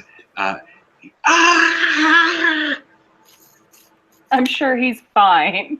It's fine. and then you see his body roll down the stairs, I'm sure he's and fine. he's just sizzling. I'm glad I couldn't hear him scream. That's He's the one happy. plus side of this. That's what's happening. He's just taking So a skin nap. you can see that he's been like dissolved some, and it looks like acid. skin nap. Is it acid rain? You can, if you were to put 2 and 2 together, you start hearing you start hearing massive thunder strikes, or lightning strikes. I guess you're hearing thunder, and it's hitting the ship. And so you hear just large cracks. Can I take a moment to look at Gary and go, what the fuck, Gary? 10d6. Holy fuck. Okay, are we blaming Gary right now? Because I'm blaming Jay still. Gary's the one who pissed him off. But Jay then helped me Jay this made it year. worse. The whispers Jay didn't made help. me death and hurt. 5, 6. How was I going to know that a god tier mage was going to know where a thaumaturgy spell was coming from? 7. I mean, but, I mean, I feel like that's not put together. like, Mordai I'm a isn't fighter. like a sorcerer or a wizard. Mordai's just a fighter. I stabbed Whoa, people. don't discredit him. He's also a wicked drum player, Okay. okay? I have to now roll 10d6. Why? Why? Do you have to? I think you don't have to. Okay. You're just Um, doing It's a fun game, intentionally. guys. I have a feeling that this was like a 6th level spell or some shit. It's such a 9th. We're on level 1! It's amazing that you're still alive. That's a lot of 5s. I have one What's health getting left. hit? Is this Oh, this the isn't on board you. itself? Oh, thank You guys God. you guys are underneath the you're like a floor below, and you know this because Elaine was able to see that map that's fucking huge. No, the ship just took 42 damage, I'm sure it's fine. Really, it's not and then a- times that by 6. 252 damage, guys. I'm sure the ship is fine, you guys. So you Poor start boat. hearing large cracks, and you hear what sounds like one of the metal pillars fall off the ship, like land onto the ship and then roll and go boom, and then fall into the water. You also feel a very large lurch, and I need y'all to make a dexterity saving throw. Christ. I got a 22. Okay, so choose. I got a rock. Yeah, what? I got a rock. Okay. 8. 8. Where's my dexterity? What do I have? I got 11. Like, I'm on the ground under the table. I can't move very much. Okay, so you're fine. Oh, I got Um, 16. Okay, so Think of it. Choose is just like latched onto the table eating, and everyone just feels this very large lurch as the engine dies. Oh, God. Dead in the Um, water. You're dead in the water. You can still feel the boat like going. It was an omen. Damn it. So, to try to make herself feel better, she's gonna cast Prestidigitation again, and she's going to warm up the cloak that she's in. Okay. So, she's gonna be keeping herself warm. Wait, is this closest to me? That would probably be Elaine. Okay, I'm just gonna shoot Elaine a worried glance when it lurches, but still stuffing my face. Well, I'm not gonna be Picture able to like a see really you concerned hamster. because you're on top of the table and I'm under the table. I mean, if you're still closer to me, So I could just poke my head under the table. everyone else kind of tumbles a little bit. If you rolled anything lower than a 10, you lurch forward and you tumble a little bit. You're okay. You're not hurt, but you lurched a little bit. And it's at this point everyone starts to hear essentially this sound.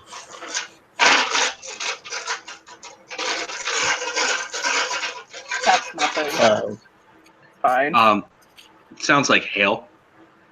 Oh. Yeah, that's good. Okay. But the can I hail, make a verbal request, real quick. Bard, please play White Flag by Ditto. Done. So I want to start playing White Flag, and yeah, you know what? We're gonna need the full gang here for that because it's not just a one-person song. Can we get a tuba in here, maybe? a little bit of tuba. Goose just looks over their shoulder and stumbles up, and then turns toward Lunar and pulls out the tuba. Okay. Are you gonna do a performance check here? You know I am. Oh. And I got a 22. Nice. So you just start playing, and you've got everyone's like, "Holy fuck, is that a raccoon?" Honestly, because I This also rolled a raccoon is 25. amazing. So This raccoon's this raccoon's just like got rhythm, has like tone. The tone on the trombones or trumpet, sorry, tuba, sounds amazing, and it's just like it's got this really great bass line essentially to what both Mordai and Lunar would love to play to, and like White Flag is like basically the bass lines of White Flag. So the thing is, the best part of this, in Elaine's view, is the bard is the only one that she doesn't notice is playing. Because a drum, you feel the vibrations of a drum. A tuba, you'll feel the vibrations of a tuba. And so it's about this time you actually guys, both of you, start to hear everything. Well, that's Okay. unfortunate I timing. forgot I was deaf. So, Like, the deaf druid is just like, can you play this song for me, please? Thank you. Yeah, so everyone starts playing. And it's kind of just like a song of solidarity of how fucked your situation is. Because it's at this point things get a little rocky. And actually, It was fine before.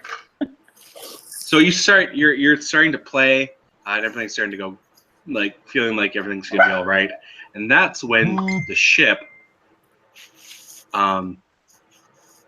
just swings to one side, and then swings back, and so while this starts happening, and while it happens, I'm gonna take the dog outside. okay. For a second, I thought that was Nicole just going, Oh my god. Okay, I will be right back. Okay. I'm just gonna take her dog out. My hands Don't say you up. fight with anyone.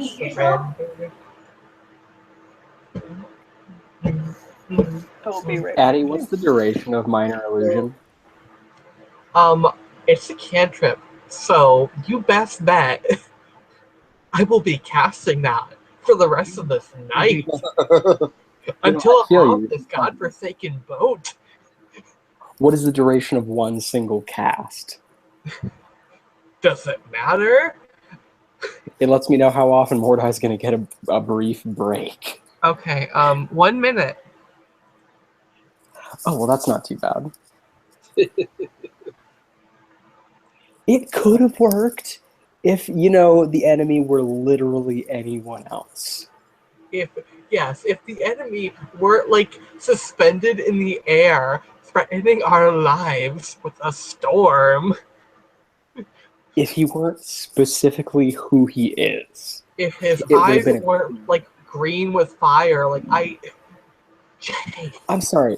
Anyone's eyes can glow green with fire. I cast Thaumaturgy again. My eyes glow green with fire. Boom. I'm not even a wizard. Okay, that's I like that this is what I come back to. It's just like anyone can have green eyes glowing with fire. Jesus Christ. I'm literally not even a wizard. I can do it as a fucking cantrip. It's nothing. I can mock people. That's my special abilities for damage. God damn it. I can I mean, assist with mocking. It's not damaging, but like emotionally. Oh, yeah. See, as long as we get physical and emotional, it's like the whole package. So I'm gonna put a link in the chat, and this is what I'm gonna be playing for the next 3 or so hours in your ear.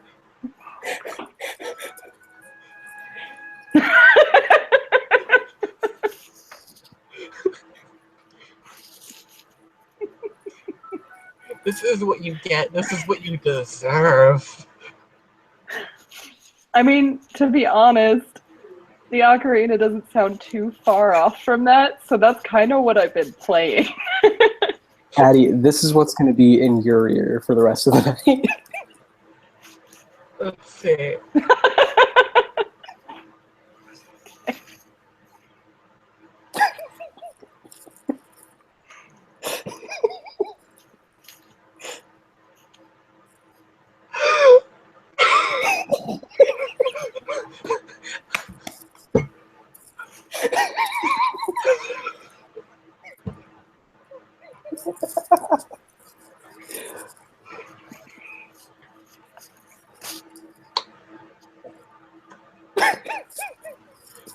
I'm not even mad.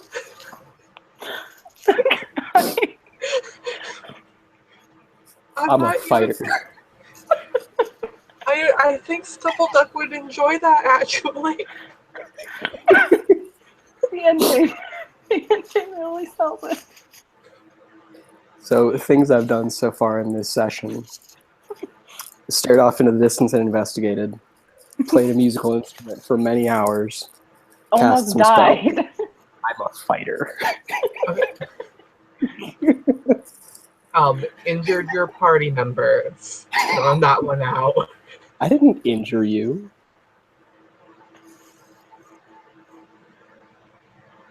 Yeah, to be completely honest, like, all Jay and I did was fail at stopping shit from hitting the fan. Yeah. The shit was hitting the fan without us. We just failed at stopping it. Honestly, I'm just really bad at helping. I was honestly thinking, because I was like, if he had to do like a goddamn persuasion check, I could have probably done something along those lines and maybe done well. But then I was just like, she wouldn't. She just wouldn't. Now she might be regretting it a little. A little. Not really. Okay, so I'm gonna shift my minor illusion from you, Jay, go on to Chelsea. I'm gonna start playing along with it.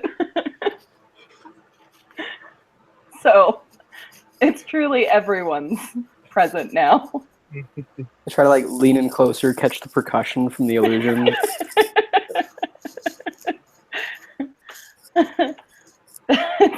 This is a good jam. This is a steady jam session that we've been having. A jam session. Turn it up! I can't catch the beat. I take my earring and I twist it a little. Like, is that the volume? I don't know. I'll be right back. I need to do literally anything I can think of to cool down. I'm going to die. Go dunk yourself in the bathtub. Steph is trying to sleep. I have to be somewhat quiet. Quietly I'll be dunk yourself in the bathtub.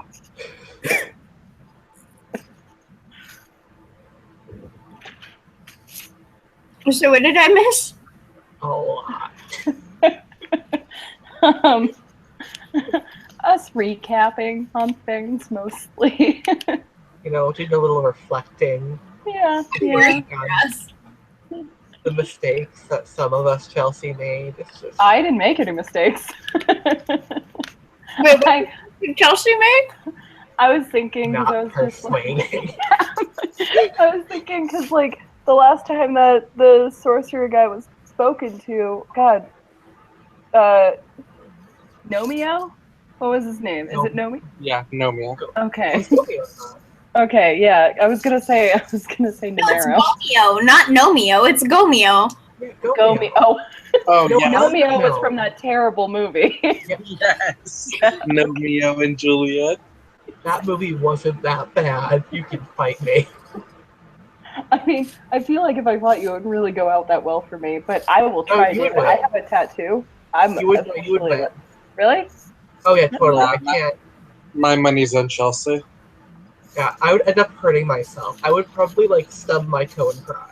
Honestly, I'm kind of at the same point. I, So was I about feel to like, say, I feel like neither of you would be very successful in this fight. yeah, I we like- both just hurt ourselves and be like, you win, stop. I trip while walking on like platforms, so I would probably knock myself out before the fight even begins. It's weird. I'm really bad with like shoes and like normally walking around and flat feet. But like when I was starting to do roller derby, I'm great on a pair of skates, and I think that's God laughing at me. That's insane. I have a friend who constantly wears heels like everywhere, and she's always making fun of me for like tripping, and I'm just like, why? How are Okay. you so good at walking in those death traps? There are several people who will survive the apocalypse. One, the women who wear their heels out all night and don't have to take them off to walk home. One. Two, women who work out on their periods. Two. Three, I don't know, probably raccoons. I don't know who else. And a Cockroaches constitution. and otters. Oh, yay! I'm so glad. Oh, I by would the never way, consider I do want to make sure everyone remembers we are still live. Oh, I know. Oh Yeah. shit! I was pretty sure Addie forgot is the thing. That it happened. It was super tense. And then completely relaxed when I thought we were not live or bullshit. Hi, viewers at home. Viewer. I hear all of you. Okay, but in all sincerity, like, I asked, hi Brandon, whenever if you ever see this, what The the only viewer. what the fuck has 252 hit points? What the fuck even would you need to hurl that spell at? Okay, the thing is, like, a creature can't be hit with the lightning more than once. But a boat's not a creature, so that should get hit all the fucking time. Okay. But a creature would only get hit once. Plus, when I played on my other game, we fought a zombie horde, and it was like a weird like together horde. It was strange, but all together without being nerfed, they had like 400 some odd health. Fuck. That makes Yeah. sense. Mhm. Well, it was like a horde of like a shit ton of zombies. So Yeah, and if it's using horde rules, that probably means that they were resistant to stuff, yeah. yeah, they were. Oof. They weren't resistant to fire. That was a good thing. But Yeah. then again, zombies on fire, I really feel like it's not fun either. Zombies on Fire would be a good band name. I was just thinking about it. Yeah, so that spell, if it could hit more than... Actually, wait, how would that spell work if it was a horde of zombies? Because it's still multiple semi-targets, but it counts as one entity. Would it still count towards only one lightning strike? Or could it do multiple lightning strikes because it's multiple actual enemies? Well, I think wouldn't it hit each one, but it would all count towards the total? Yeah. Yeah. Oh, Russ is going to explain to us apparently how it would work for a horde. Oh, good. Great. Our panic trying to explain, and he's like, oh no, it's okay. I'm just going to reinforce your fears. Yeah. Oh, and he just goes, yeah. So, Oh, yeah. Okay. Great. are you getting on your sweaties? Oh, yeah, man. Oh, getting them sweaties. Get comfy in your sweaties. It's nice that you're comfortable while we're all nervous and scared we're gonna die. Honestly, Lunar's feeling pretty chill right now. Oh, Wait, does Lunar have 6 health? No, she starts with 10. The sweatpants is a new experience for you, but like, So yeah, we're pretty scared. Okay. Which I Probably feel fine. like I shouldn't be telling you. I'm I think he can fine. tell. Yeah. We are all perfectly composed. Yeah, no, Elaine's freaking the fuck out, but I'm fine. no, yeah. Lunar's You know what? fine, and I'm fine. We're both pretty chill right now. If I die, I want to probably Oh. be a cleric and be like. Would you like a really dirge? I can write you a dirge. I just want to just fill me in with your concerns, and I'll see. Wait, Oh. no. If I die, can I live on through my animals? The stick. That's This is like an AC of 100. Yeah, 6 times. Sticky is cool. Sticky's cool.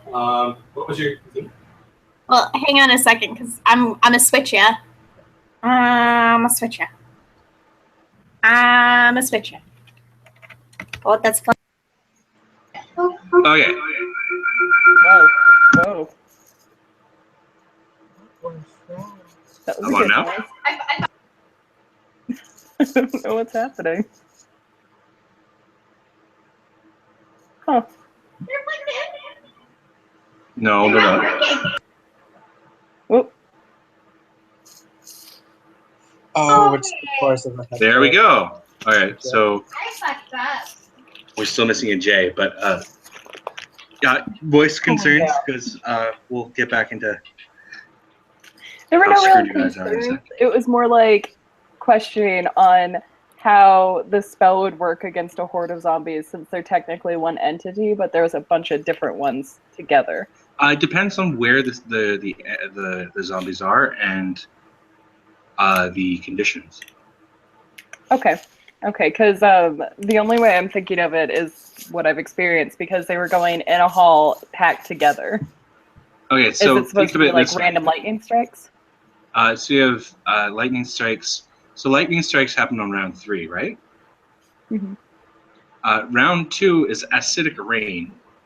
So 2 properties of acid rain is acid and rain. So essentially, if you think about it, not only are the zombies starting to disintegrate because they're flesh, it's also getting them very wet. And the ground would be wet. So you could strike lightning almost anywhere and assume that if they're all close together, they're going to be conducting electricity. And you could probably get a bunch of them really easily that way. Okay. That sounds gross as fuck. That sounds disgusting. Yeah. That sounds slimy. I think Brandon's watching. We have 1 viewer. We have 1 viewer. Yeah. It might be May. Okay. Are you watching the? Us? I have it opened in another tab. Then Yeah. it's you. Yeah, it's you. Okay. So One person. before I left, I did one of these. Whoa! And it feels like a storm is brewed, and like you have massive waves happening. The wind is howling. The captain and the first mate have kind of been like, well, we can't go outside because it's hailing and acid raining, so we can't get at the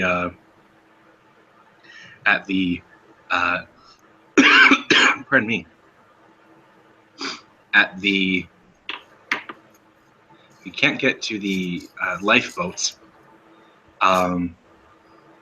So I think our best bet is to stay in here and not go outside because it's bad out there. We just lost Jesse. Will James be okay? Jameson? Well, Jameson's not going outside either. But I'm bummed. Is James upset that Jesse's dead? Yeah, very much so. Close. Okay. She's trying to be strong. She's like she's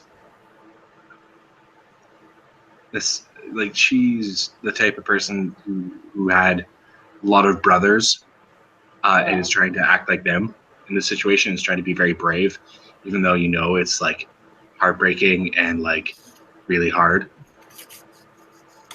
That's and rough. She's doing a very good job at it. Let's not take away from Jameson. So there's that.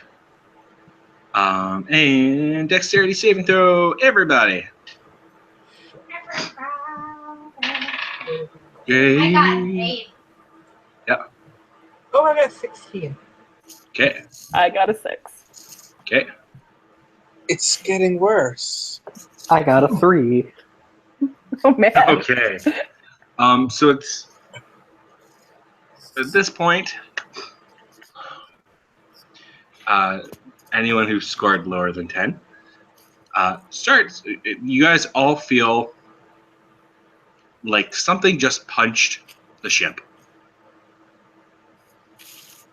The important question is, could I play through it? What did you roll? A 6? Yep. Do a performance check. Okay. Because you're going to be flying in the air. I want to see if you can play while flying. I got a 12. So you lost your beat. Okay, upon you landing, still have your can I pick ocarina it in your back hand. up? Speaking of the Yeah, you beat, can get back up, but the thing is, it felt like the ship just got impaled by something. Oh, that's rough. Like you guys just got stopped out of nowhere, and the ship just got impaled. Russ, Yep. I rolled a 23 performance. Am I interrupted? Yeah, you're fine. Wait. Okay, I got a 7 on performance. Yeah. Okay. So you just have a drum beat going.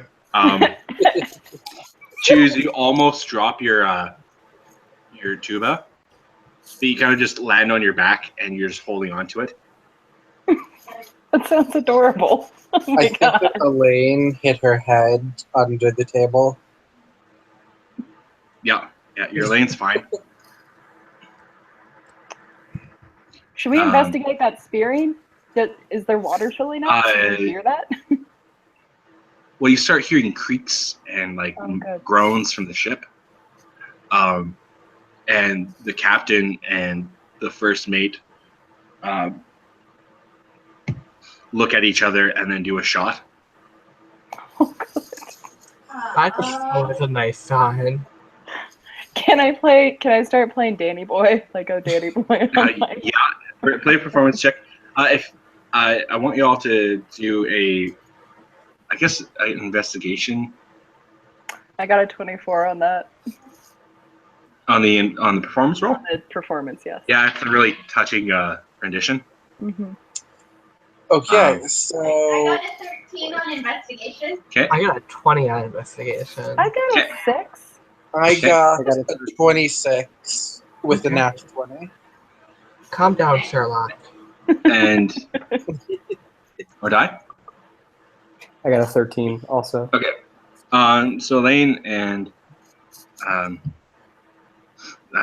Stumbleduck, you hear, you can kind of tell that it came from the front of the ship and kind of in the cargo hold. So the very bottom of the ship, essentially. Mm-hmm. Oh, good. And since I saw a map of the ship before, You exactly know where this ship is, or where this sound came from.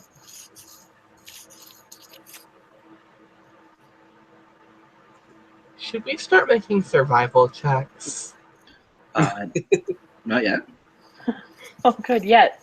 That's a good word. so So what do you do with this That one, information? though. What do you do with this Elaine- information? Elaine is going to stick her head out from under the table and say,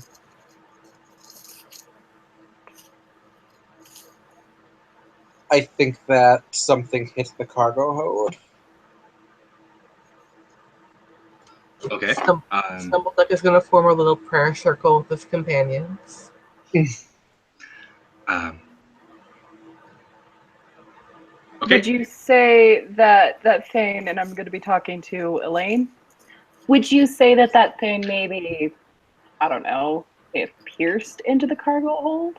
Or do you think that thing just kind of ran itself into the cargo hold and we're fine? On a scale of 1 to 10, how much can you tell? Because of the 20, I'm gonna say you think it pierced it, Cool. but you're not 100% certain. Yeah, so Elaine's going to say, I think that it broke through. Okay, so what you're telling me is our current situation is there's acid rain, there's lightning, and now there's a hole in the ship that was keeping us safe from said acid rain and lightning. Yeah, that's what I'm At this telling point, Jameson goes, "Look, we have to find out. Excuse me. Whether or not the ship has been compromised. If it's compromised, we have to get off the ship. If not, we have to stay exactly here." I mean, I can go investigate. I'm fine with that. I'm a brave bard. I'm Are you inspired. just gonna go alone? I don't know. Hey, does anyone want to come with me? Anyone? No? Cool. That's good. Oh, look! My drum buddy. I'm not gonna let you go without a beat. Are you actually gonna go with and provide a beat, or are you just gonna send them off with a beat? No, I'm gonna go with and provide a beat the entire way until my drum deteriorates. I would actually like to. So the continue cargo while we hall's go. in the basement, so you're not gonna get actually hit by acid rain by going down there. Okay. Excellent. Elaine That's is fine. going to crawl out from under the table and say, I think that I'll come too, since I'm the one that lets you know. And Shoes, having eaten all the food that was on the table. Yeah, Choose is full. Miraculously, like Choose is rotund at this point. Yeah. I just kind of rolls off the table. Yeah. And like starts rolling toward everyone. Like I think we've all seen that video or gif of the raccoon doing somersaults. Yeah. Choose is making their way toward everyone. Does Choose say anything? Like, where? Why? Clarifying question. Yep. I'm hearing that Choose is full, but is Choose satisfied? No, almost. Yeah. Getting there. I would like Okay, to take a pause really quick and hey, Choose. Okay. Can I pet you? Yes. I want to take both my hands and just give a good scruff, like with the ears, like you little cutie. Choose smiles. I don't imagine a raccoon smiling looks great. I love it. But Choose is smiling. I love it so much because that especially appeals to Lunar, who's just like, you ugly, cute little thing. Oh my You god. cute little dog, you. What a sweet dog. You guys, have you seen this dog? And at that point, Trad goes, well, that's clearly a raccoon. I should know. I have more questions than answers, but you know what? We're gonna put that on hold right now because this is a dog. Can I roll a persuasion against that? Against Trad? Yeah. Yeah, go for it. I got a 24. Okay. Well, maybe you're right, but y'all need to get down to the cargo hold right now, and that's an order. Thank you. That's all I needed. Yes, come along, little trash panda. Dog. It's a dog. Okay, so Stumbleduck, are you going? Are you staying? I think Stumbleduck is intrigued by the trash panda, and I think Stumbleduck is gonna follow it out with all his little companions. Dumpster dog. Dumpster Elaine. dog. My bad. Thank you. Elaine is gonna open up her cloak a little bit and have her familiar fly out and scout ahead. Stumbleduck is gonna send the butterfly with it. Okay, so with the familiar, you can basically just see what they see, right? Or is that... It takes an action for me to see what it sees. Okay. Otherwise, it just communicates with me telepathically. Okay. So it would think, oh, there's something here or whatever. Oh, okay, so you've set it down into the cargo? Yes. Okay, and it has blind sight.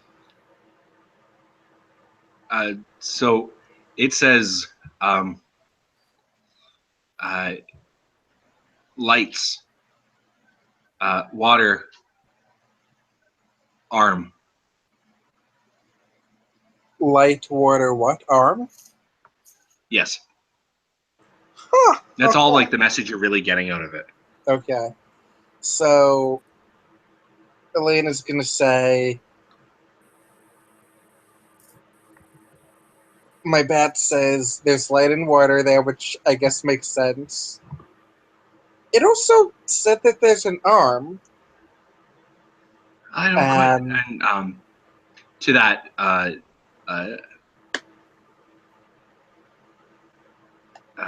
Jameson goes, arm? What do you mean, arm? What kind of arm? What do you mean?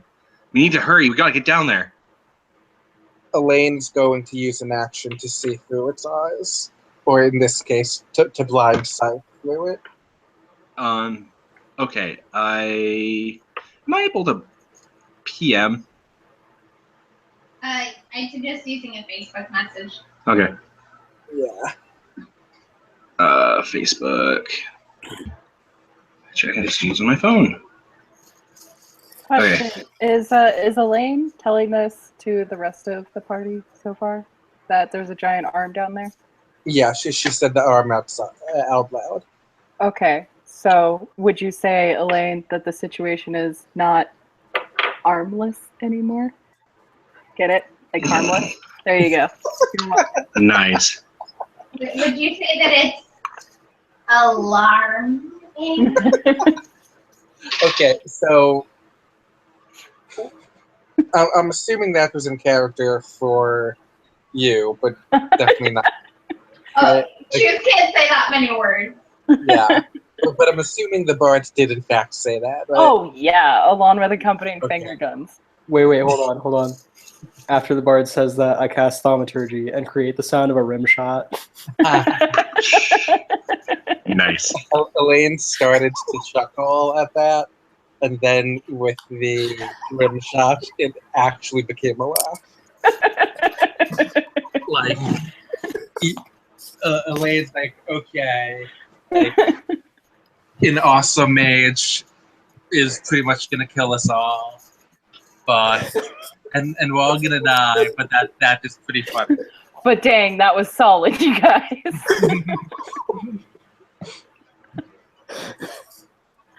I would like to give Mordai a good solid high five, please. Yeah. All right. I'm a fighter. Okay, I've just sent you That you are. Josh with a message.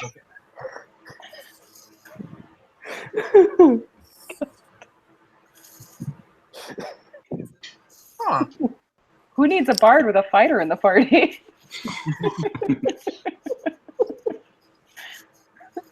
With that information, you can choose what you want to say or what have you, or try to explain that. Okay. So the arm seems to be a good thing. Oh. It seems like it's trying to plug the hole. I think it's the ship. What? Is the ship alive? What are you? There's no arms on the ship. I'm going down there right now. And so Jameson starts. It's a big metal arm, and it's plugging a hole. Would you say the ship is armored? Thaumaturgy, rim shot. You run out of spell slots. It's a cantrip. Oh, it's a cantrip. Great. Yeah, It's a cantrip. So that's gonna be the gift that keeps giving.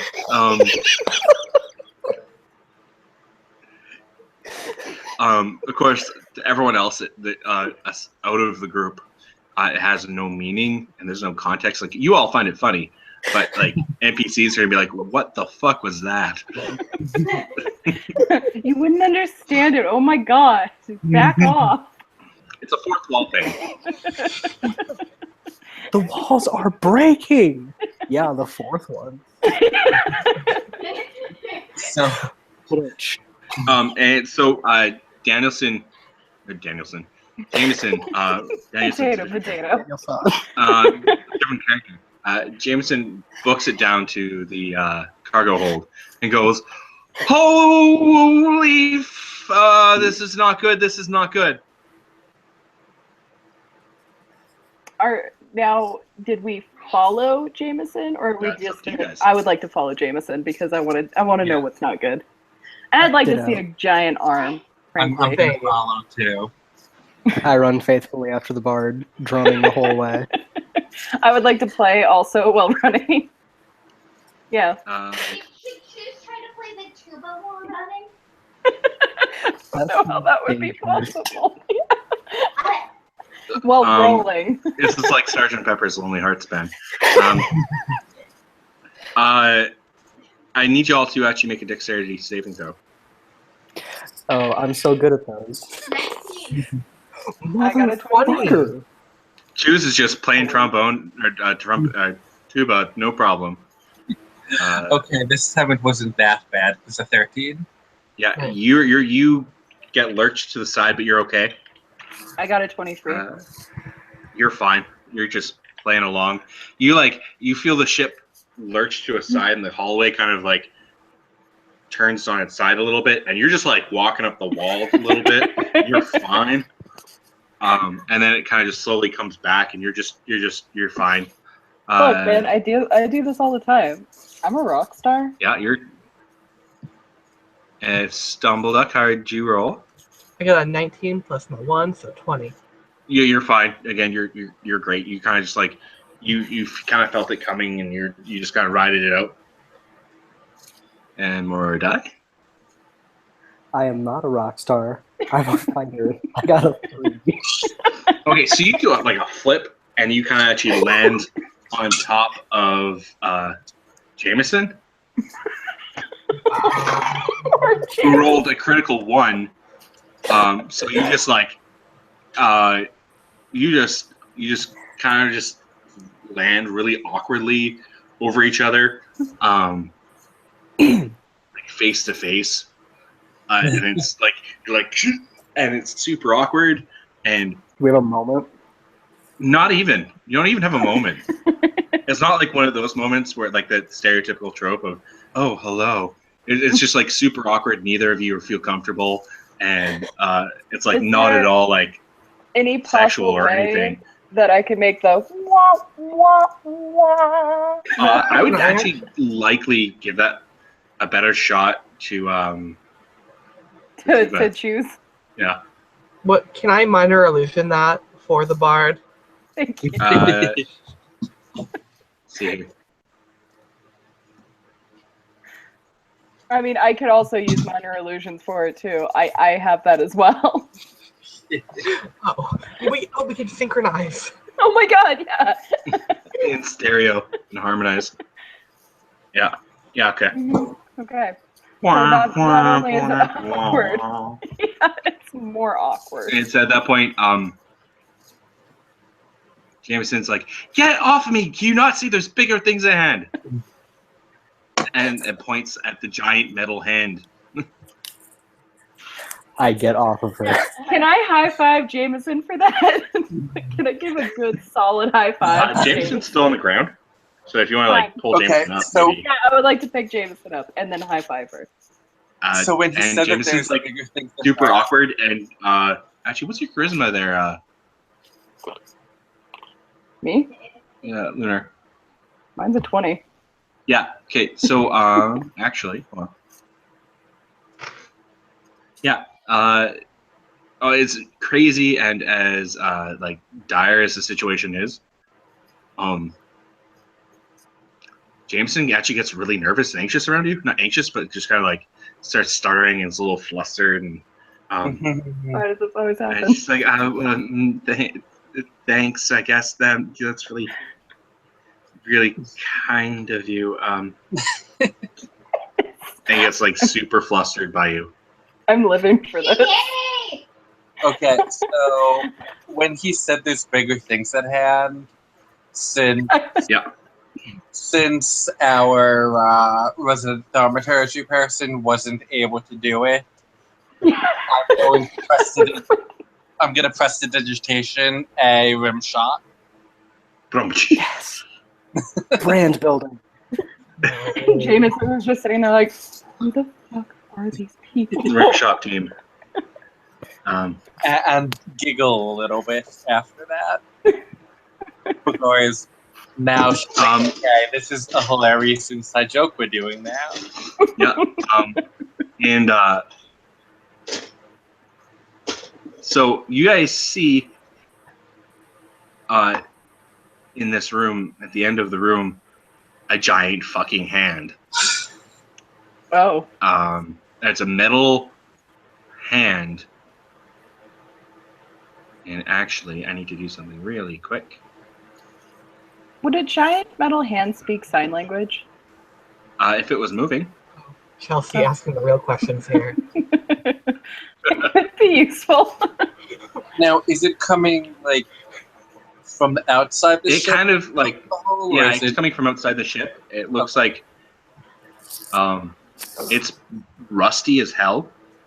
But it kind of just looks like if this was like the wall of the ship. It kind of did one of these, and so the hand is kind of like not quite. It looks like it's kind of gripping something, and it's just kind of like that, and it's not moving. Okay. As that happens, I was gonna ask if I could toss something at it lightly. if you could what? If I could just like toss something gently at it to see if it'll move. Yeah, you can do that for sure. Let's see. I have a pen. I would like to toss my pen at it.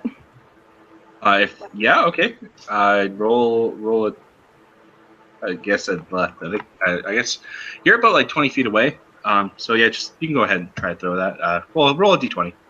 Wait, did I miss something? Why is the bard tossing a pen at the giant hand? I want to see if it'll move. I got a 12. So She's just throwing, whatever she had on hand. I'm done. I'll take that. I would like to do the rim shot noise. What did you roll? I rolled a 12.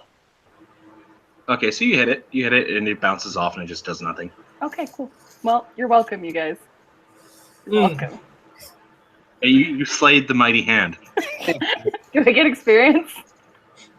One could say totally. She took care of it handily. Can I find an illusion of me that's happier? What'd you say? I'm so done with this. You can mind your illusion of him that's happier.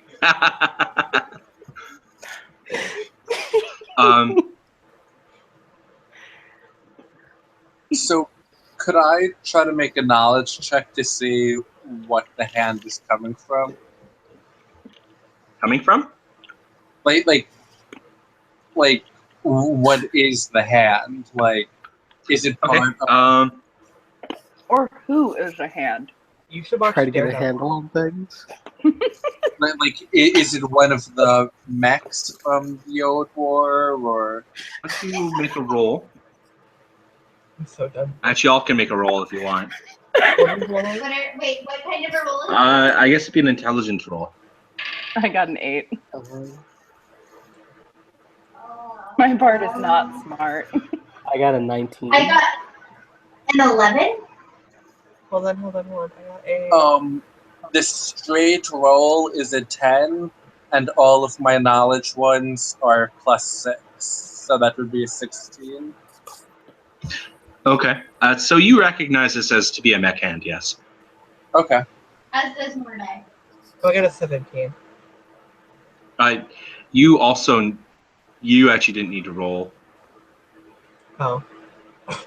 You kind of you've gathered that this was a hand of a mech. Can I go pick my pen back up? What's Sorry. that? Can I go pick my pen back up? I need Yeah, go for it. Yeah, totally. Cool.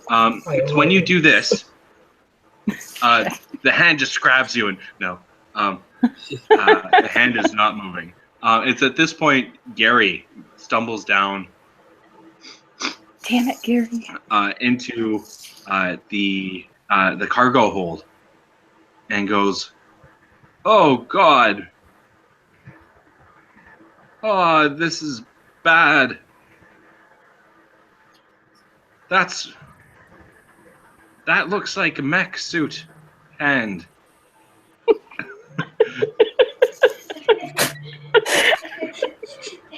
And he's like, "Well,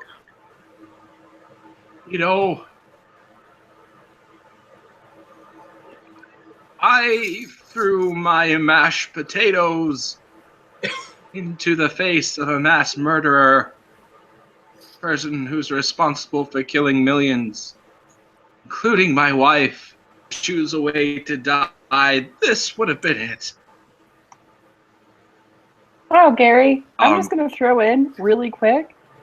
Really glad you just now noticed this was bad. Doing great, Gary. It's so it's at this point, you guys start to hear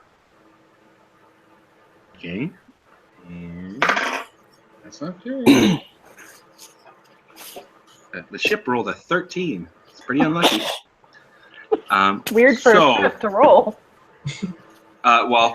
So it's at this point, you guys hear a lurch,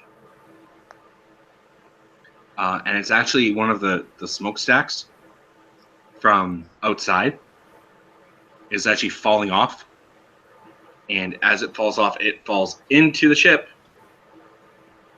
and lands straight above the cargo hold stairway, and it's essentially trapped you inside. Excellent. And when this happens, the hand kind of gets pushed in a little bit farther, and you kind of see that the water starts leaking through the hole, and the hand is not all quite there, like some of it's missing. And so water is starting to leak in. The stairway you just walked down is completely blocked off. And so yeah, what do you guys do? Question. This is part of a mecha suit, right? Yeah. Okay, and it's, from what we can tell, a detached mecha suit hand. Yeah. Uh-huh. Hey, Gary. So you said, you're old. You're used to this stuff. Is there any way this hand could possibly, I don't know, save us from dying a horrible water lung-filled death? Maybe? If it were to dislodge at the right angle, I really think it could punch us all and we'd die very quickly. Thank you, Gary. You're always the most helpful. And I love having you around, and I want my 20 gold back, because none of this has been worth it. You still have... Actually, I was going to ask, where is the ring? Oh, I'm wearing it. It's blinking. So it's at this moment, I need you to make a D20 roll. Oh, good. Oh my god. It's okay? I was just going to say, I feel like it's important to note that ever since the smokestack fell, all that Shoes has been doing is going, ah! Yeah, you have a very frightened raccoon. Water's rolling in. I got an 11. Shoes is climbing up whoever's closest to them. Okay. So in situations like this, I'm gonna have you keep rolling, pretty much every time I go to you. Okay. So you rolled an 11, so nothing happens. Oh, good. It's at this point, Jameson goes over to the comm station. It kind of looks like a speaker and a button, and goes over there and hits the button and says, Captain, we're in a bad way. The stack has blocked us off and water's rolling in. We're starting to go down. We have no real means of getting out. We're in a bad way. I don't see any way out of this. And Captain says, Jameson, you have to listen very carefully, because there's not much time. Do you know where the shipping container where we keep our whiskey is? And Jameson goes, yeah, it's right over there. How is this useful information right now? Not a really good time, Captain. You have some problems that you're not going to have time to deal with, because we're all going to die. And James and Trad goes, no, it's watertight. It's watertight. You can. There's explosives in there. Oh, If you go and set off the explosions while you're inside, you should be able to get out. And Jameson goes, that's crazy. How are you going to get off the ship? You got to get off the ship. We have to all get out. How are you going to get down here? And Captain Trad goes, I don't think I'm coming along on this one. I'm gonna sit right here. I have a little bit of whiskey left in my drink. Can I play him a really sad, somber tune to let him know that I appreciate him? And sorry, I wasn't doing his voice, but y'all get out safe, and I'd really appreciate a tune right now. Juice stops shrieking long enough to grab their tuba. You guys are gonna play? You gonna play some music? My heart will go on. That's what I want to play. Yep. So all three of you need to roll a performance check. Actually, 11. I minor illusion. My heart will go on. Play on that awful recorder. Move it from Okay. J to the captain. I got a 12. Yeah. I got a 4. Okay. And, or die? What'd you get? Oh, I rolled mine first. I got an 11. Okay. So yeah, you guys actually do a pretty good job. The tuba is kind of a little off. It's not really a tuba part for My Heart Goes On. While you're all doing this, Jameson's like, okay, and so runs into the shipping container, grabs out these explosives, and puts them up against the wall, and sets them all up. Hi. That's funny. Do you want the white one? No, I got one. It's cool. Okay. So I've been rolling the wrong one anyway. And is setting up the explosives, and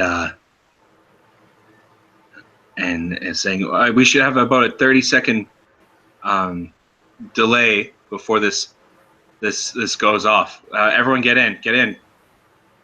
Captain, I'm sorry. I love you. I make sure Choose is snug against my horns and get in the fucking shipping container. Uh-huh. I want to be in there. Juice just kind of gently pats one of your horns. Elaine gets in with the rest of them. And she Stumbled up? says, Stumbled up Oh, go- follows with his animal companion. Sorry, Elaine, what did you say? and she says, if we need, I could set the fire from here. You could what? Set the fire from here. So we don't need to time it as much. Oh, can you do that? I have Prestidigitation, you can light a fire as one of the effects. Don't you have to be able to see it though? good call, maybe.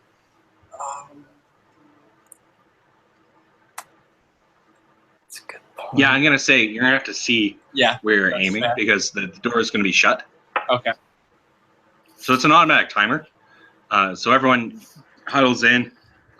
It's pitch black. So who has the ability to see in the dark?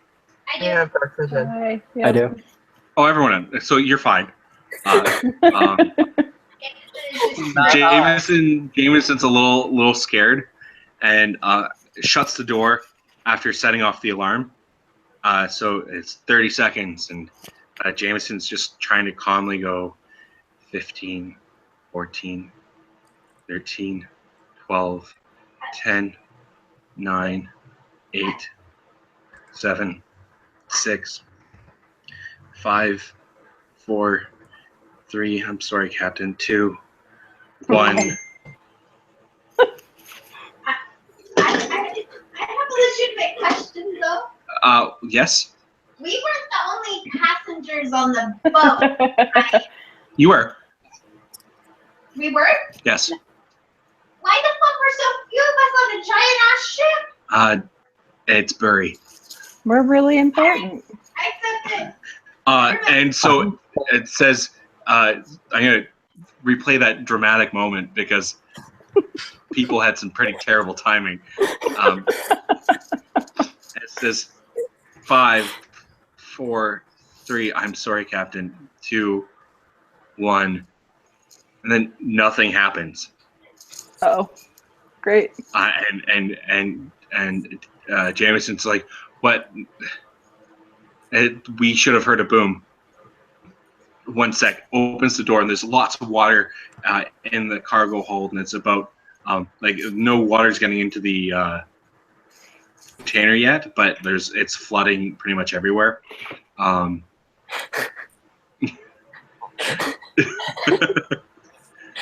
I'm so glad that caught up. And oh my gosh, that's hilarious.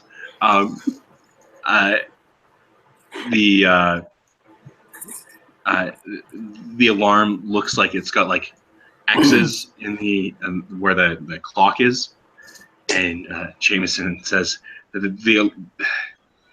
the countdown didn't work. I'm gonna have to set it off manually. No.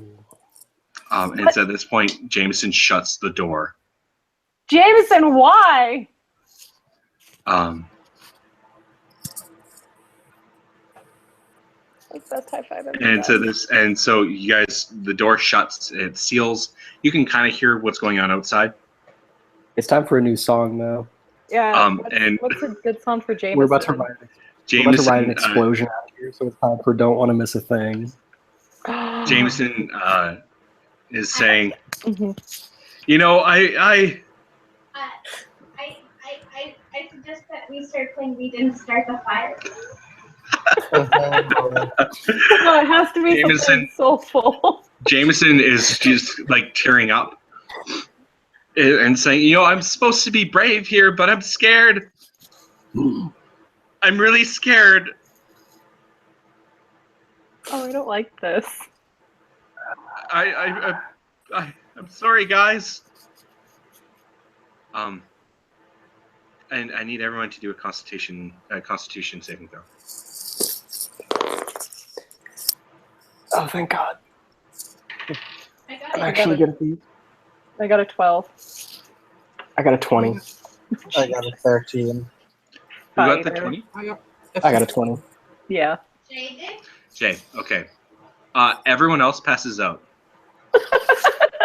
From Jay, Mordai, you hear a very large boom, and the container ships,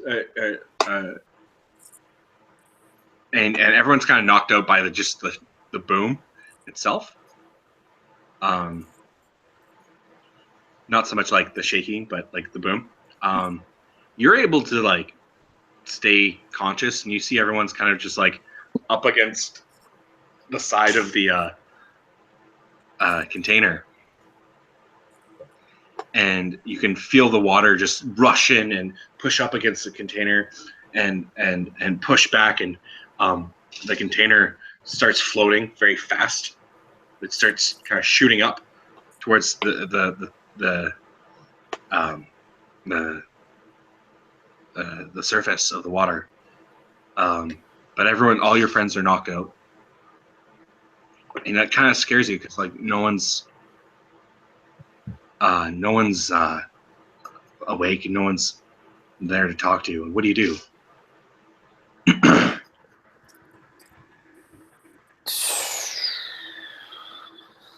Fuckity fuck. I look to the trusty bard. Who's passed out? Yeah, I start trying to shake her awake. Okay. I'm gonna have you roll a d20. Okay. You're at 13. Yeah, nothing yet. Okay. The squirrel is in fact awake, so you only have the squirrel as your company. Right? Great conversation. There you go. Wait.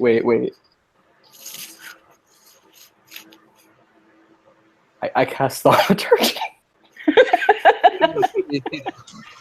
What do you do? So one of the effects of thaumaturgy that I can use is amplify my voice to 3 times its normal volume. God damn it. I do that. Okay.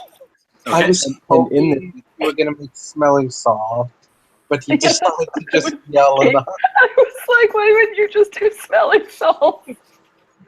I can't make a So everyone smell. needs to make a d20 roll, please. I can't make a smell. That's not a thaumaturgy thing. I got a 5. No. Oh, I got it's a part seven. of minor Dice? illusions. I got a 13. 13. 5. 5, 13, I got a 4. 4, and Elaine.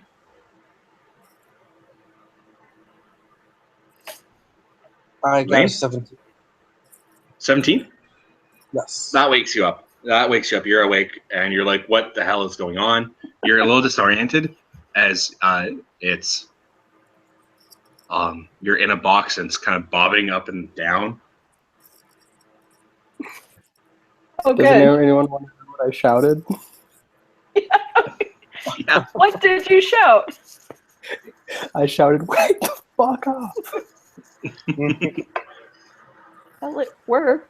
Which, thanks for waking us up so we can just sit here and bob in silence.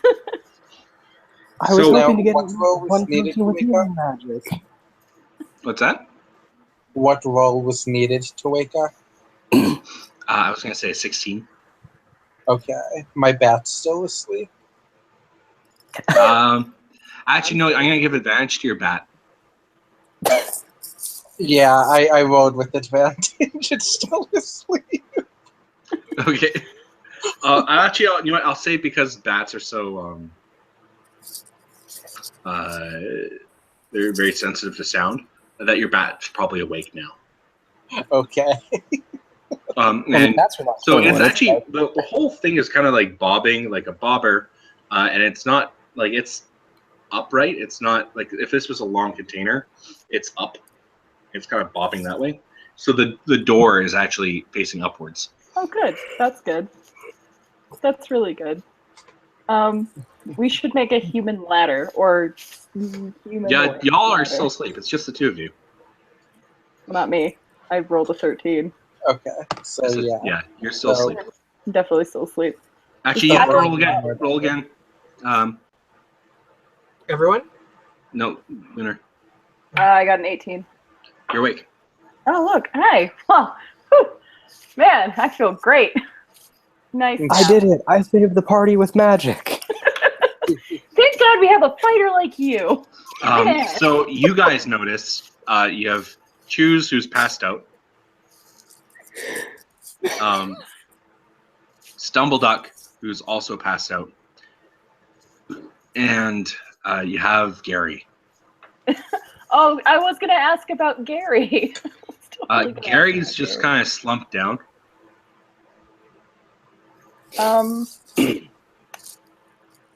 Okay. Hold on. Oh.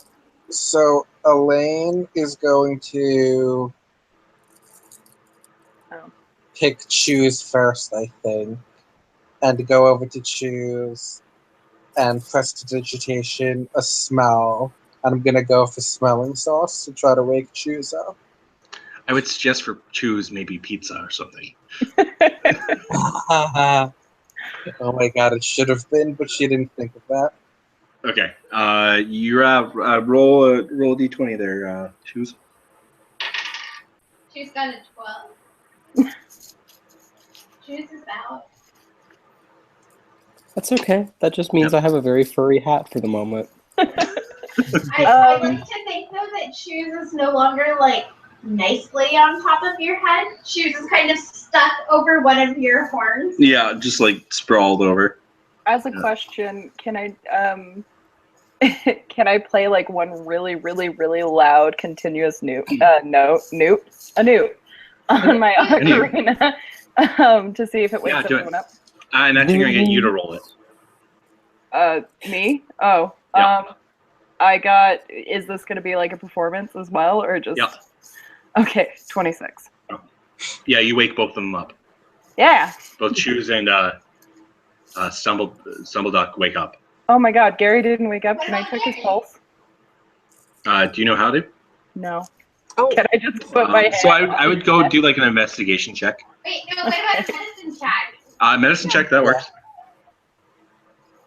can I do a medicine check? Okay, I'll do I it. got a 17. Whoever is going to check on Gary can do that. I'll check. Choose got a 17. Yeah, 217. you don't feel a heartbeat or feel any breathing or anything like that. Dead? Can I take my 20 gold back? You're gonna have to search him. Okay, I would like to search him, please. Do a roll. I got a 14. So you rolled a 14. Yeah, I got a 14. Yep, rolled. I'm gonna actually let's see here. I'm gonna add your sleight of hand. So 16. Yeah, I'm gonna say not only you, if you're searching the body, you're gonna find about you get your 20 gold back. He had 1 gold piece to his name. Oh, now I have 111 gold. Wait, And you find a note in his pocket. You find the words to your dirge. That's so And sadly accurate. what else do you find? You find a handkerchief and a monocle. I'm taking the monocle and I'm immediately putting it on. Who grabs the handkerchief? And what does the note say? Well, you're gonna be able to read it with your monocle on. Ooh. Actually, hold on. Also, since it's dark in here, Elaine is going to constantly be seeing through the bat. Okay, don't you all have dark vision? No, Elaine's a human. All right, yeah. So you can't see shit. Yeah, everyone else is cool. I need you to roll a Constitution saving throw. I'm doing a lot of those right now, but Lunar, you need to roll a Constitution saving throw, and I'll give you advantage.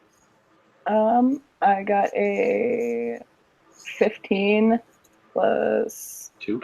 2. Yep. So 17. Okay, so yeah, you're able to read the no, you don't. You're able to read it. I read the note, and it says, "To my 2 sons, I am sorry that I have been absent in your lives in the last few decades.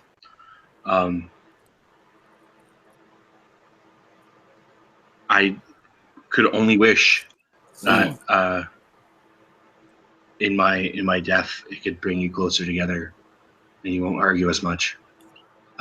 You know that's not what your mother would want. I guess I'll be a little bit closer to her now.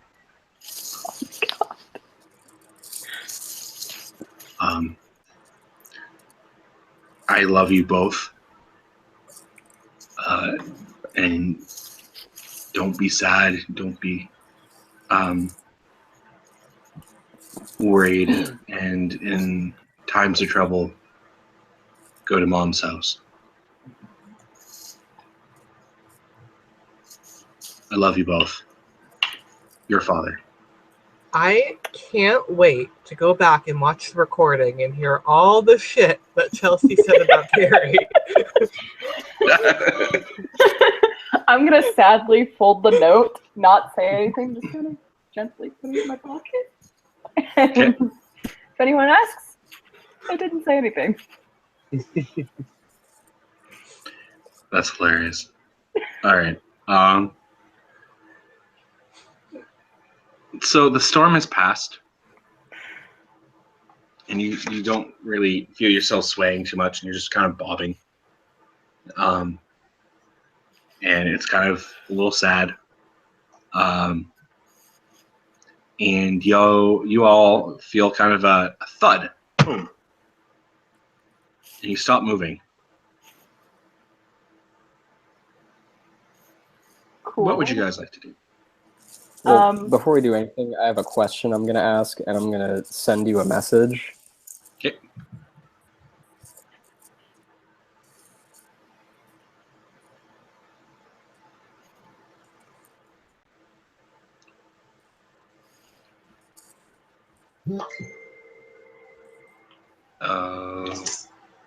One sec.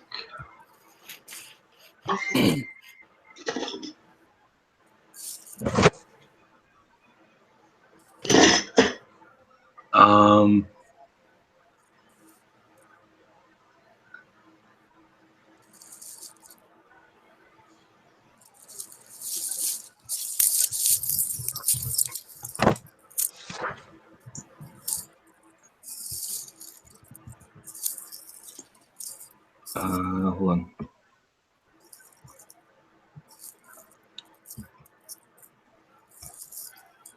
Sorry, guys, one sec.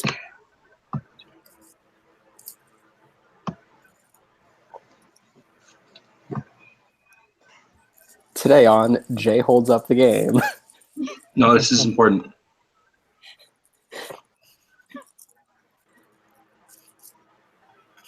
Okay. I just want to awkwardly ask about the weather, but I don't think it's appropriate at this moment. I don't know. I feel like we could all kind of see the weather right now. So, like, looking up and being like, sunny? Yeah, you can kind of feel like you feel like the bottom corner kind of hit land, and it's kind of just swaying back and forth. Oh, better question. On our way there, did we dump Gary's body? Gary's like still sitting there. Okay. I just wanted to be noted that I'm sitting the farthest from his body. I'm sitting right next to him. I mean, I feel really bad. Of course you are. Yeah. I've only ever seen one other dead guy, so I'm really uncomfortable. Fighter. Choose The gladiator fighter. Really? This is Choose Elaine's just first. This is Elaine's first dead body. Like, Choose has seen a lot of death in the forest.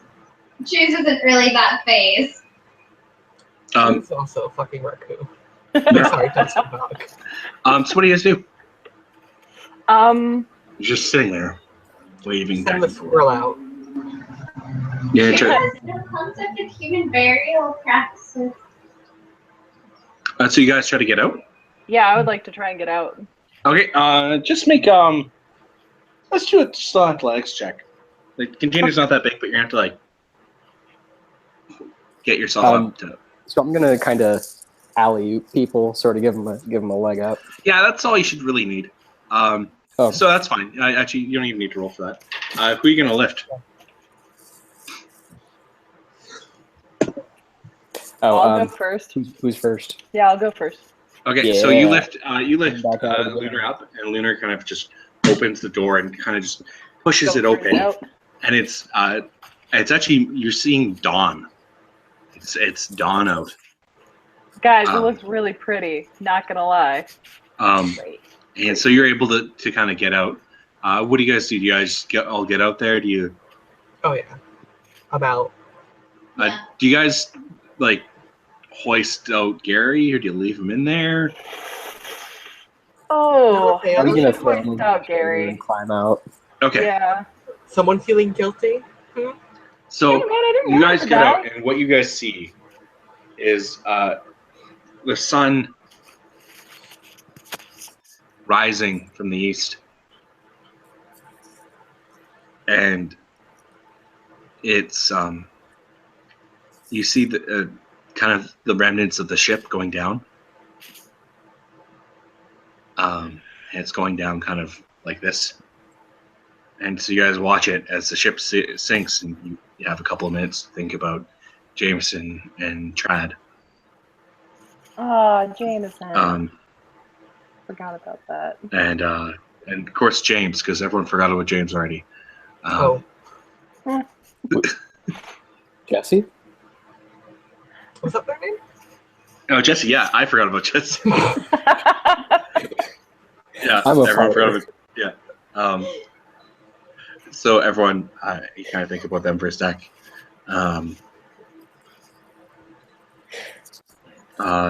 And you guys notice. So you guys are on a beach right now, and to the right of you, you see a mountain range. To the left of you, you see a city. And if you look on my screen, actually, just one sec. If you look on my screen, you will see my mouse. And you guys are about right here. I don't see your mouse. Yep. Really? Okay. So you see the mountain range, the Balor Mine. That's actually called the Balor Mountains, or the Balor Cascades. Okay. And you're just north of there on the coast, so just south of the city of Tre Rio. Okay. Are we gonna go there? Because I kind of want to go there. It sounds really cool.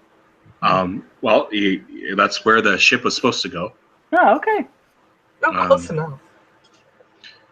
We're pretty close. I mean, you I know, mean, it tried. some hoof in it. Okay. So it's at this point. How are you guys feeling? Not so much the adventurers, but the group of people I'm playing with. How are we? Yeah, how are you doing? Me. As a Now person. that Elaine is like, okay, we're alive, she's crying again. I'm actually talking about you. You know, Josh Goldberg. How are you Oh, doing, Josh Goldberg? He has no feelings. yeah, I'm good. You guys are all good. You guys are. We've been playing for a long time. I just wanted to check in and see how everyone's doing. I'm cold. But Okay. that's because It's Reno's called freezing. wearing a sweater. Okay. I've been wearing Wow. Cold. Wow. Straight Like- with the fast. I'm actually warm. Yeah. So Yeah. you just trade. Chelsea, Jay, you just trade. Yeah, I heard That'd be you. great. Yeah. Addie, you're doing good. I am perfect. Like, I'm not really hot. I'm not really cold. I'm like the perfect temperature. You're not- just right. And you're doing great. You're... Just right. I'm like, Okay, cool. So we could stop here, or we could keep going for a little bit. How do you guys feel? It's up to you guys. I don't really care. Either works. I'm good. I got nowhere to be. Same. Except in a freezing cold bath to make you feel better because it's terrible wherever you live. I can't say anything. I can do that, whenever we finish. It's fine. As long as I don't have like a heat stroke before then. And Josh, you're good. Casual heat stroke. Even though you're in the pitch black. I would expect nothing less. 15 minutes So in yeah, the- what do you guys think so far? I'm sad, man. Yeah. I'm on it being holy shit. I was just a little scared I was going to die for a minute. It was touch and go. I wasn't scared that I See, was that's gonna how die. I was forgetting. It was But I touch and was- go. Everyone else was gonna die. And that came true. Everyone else died. I thought I rolled a fighter and I was dead wrong, so I'm having a blasty blast. No, it's really too large. I will I'm note glad it's that not we going to be this started sad all a the time. Oh, that's nice. I did want to get this part of the story very, very solid. Academy. Yeah. That's fun. Orange dice, they're the best. No, this is pink. Oh, it's big? I don't have. God. This is pink. Oh, yeah. It fucked me out, right? All those orange dice and we got their move. I wonder if I need a different D20 for like dex. We have a lot of dice.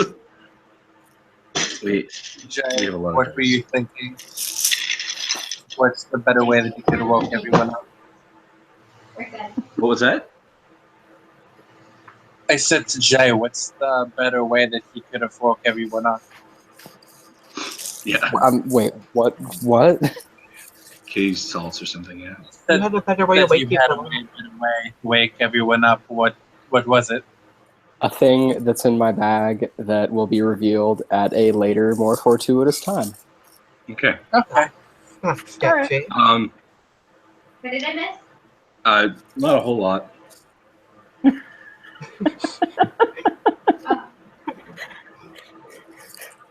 Okay. You could repeat what you were saying there, Jay. I just gotta grab some more water real quick here.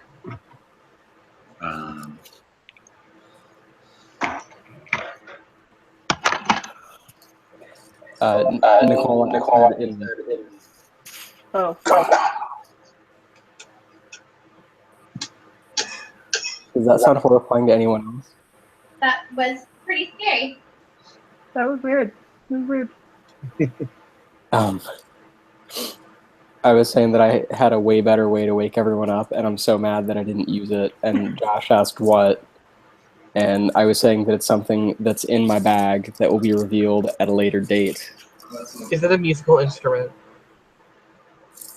What? Anything's a musical instrument if you try hard enough. It is an instrument. If you believe in yourself. Yeah.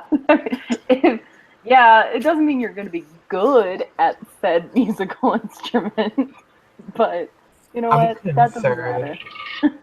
I kind of want to go look at your sheet now.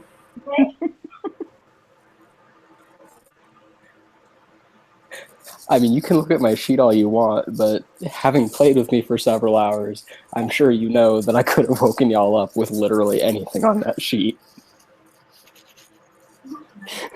Oh my god. Oh, you're God? I don't know what you have, but I see that you're proficient in horn polishing. Of course. Wait, does that mean your actual horn? An air horn, right? Yeah, I guess that makes sense. Okay, that was more there as as a reason that Russ needed to check my sheet before we play. Oh my god. Okay, your equipment. Oh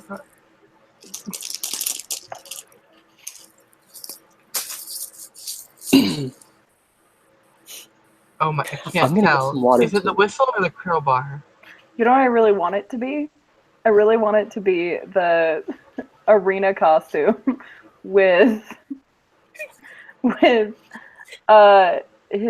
let's see, arena costume and crowbar. No, why do you Warhammer and shield. Ram? Wait, what? You have a portable ram. Yeah, it gives me advantage on strength checks to break down doors. Why would you need that? You're a bard. Okay, listen. Thaumaturgy only makes unlocked doors and windows fly open at my command. If a door is locked, I have to break it open so that it will fly open. Oh, I see. Oh my god, you have so much gold. Holy shit. Yeah. He was an arena champion. I have 5 gold. I'm rich. I have 111 now. I have that 20. was an extra piece. I have 20 gold. Oh wow. You know, that's fine. Gold isn't everything. No, Chelsea, what's your character's alignment, by the way? Chaotic good. Are you sure you're good? You're off the I dead am. body. Yeah, that's good for me. That's unicorn good. And I'm going to be giving some of his stuff to his kids. Good. You could, like, split up that 1 gold piece. No, I'm going to give one. My main thought is I'm going to try and reunite them. The 2 kids. And mend his family. Yeah, because in the letter, he was upset that his 2 sons were fighting so much with each other. So I want them you said to reunite, didn't you? Yeah, I want to do I that. heard remake. I'm like, are you gonna like re-raise their children? Like, I'm gonna actually kill them and put them both together as one person. But you want them to be reunited. It feels so good. Yeah, pretty much. And then I'm gonna play like a really like moving song while they like overcome their issues with each other. I love it. I love it already. I love the soundtrack for this game too. It's so magnificent. Yeah, it's been really good so far. Thank God we have 2 bards. Like, yeah, we have 2 bards. You know, it was enough of a party with just 1, but fuck. Right? I mean, 2.5 bards, because I'm not going to count out Choose with the tuba. I have a whole fucking band right here. Choose tries. Choose doesn't have to try. Choose succeeds. Sometimes. Mm-hmm. Oh, my God, so cold. Which which they haven't fucking done yet. I can't believe I've watched that thing as hard as I have with plus thing. And a stealth thing with a fucking +8. I mean, I failed a performance check and I have a +7 in that. It happens. Yeah, so I feel you. Y'all have like really high stats. Only in certain things. I switched my beach buddy twice, and now it's hot pink. I'm sitting here with a fucking 6 strength, and y'all got like 20s. Yours only has a 9 in strength. I just got lucky with some of my rolls, aka the fucking 18 that I got for charisma, which was stupid. But the strength was because of the proficiency that I had, and one other thing, because my strength was -1. So, You mean the modifier, right? yeah, the modifier. No, it was actually just -1. I rolled I backwards. figured, because you look really weak, so I'd be like... It's true. I am really weak. So frail. So frail. That's why I chose the ocarina, the most frail of instruments. Instead of the tuba. I'm gonna put the headphones back in. Okay. Okay, so our heroes haven't really done much that's overly heroic yet. I guess if you can call them that. Yeah. Our questing adventures are now Wait, do you still have Josh Goldberg? Because he's muted. What? yeah, Josh today. Our questing adventurers make their way towards the city of Trario. Can you imagine if I spoke like this the entire time?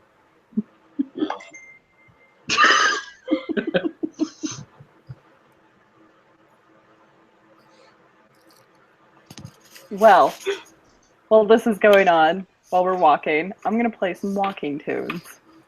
Oh, I love it. Oh, yeah. And Damn it.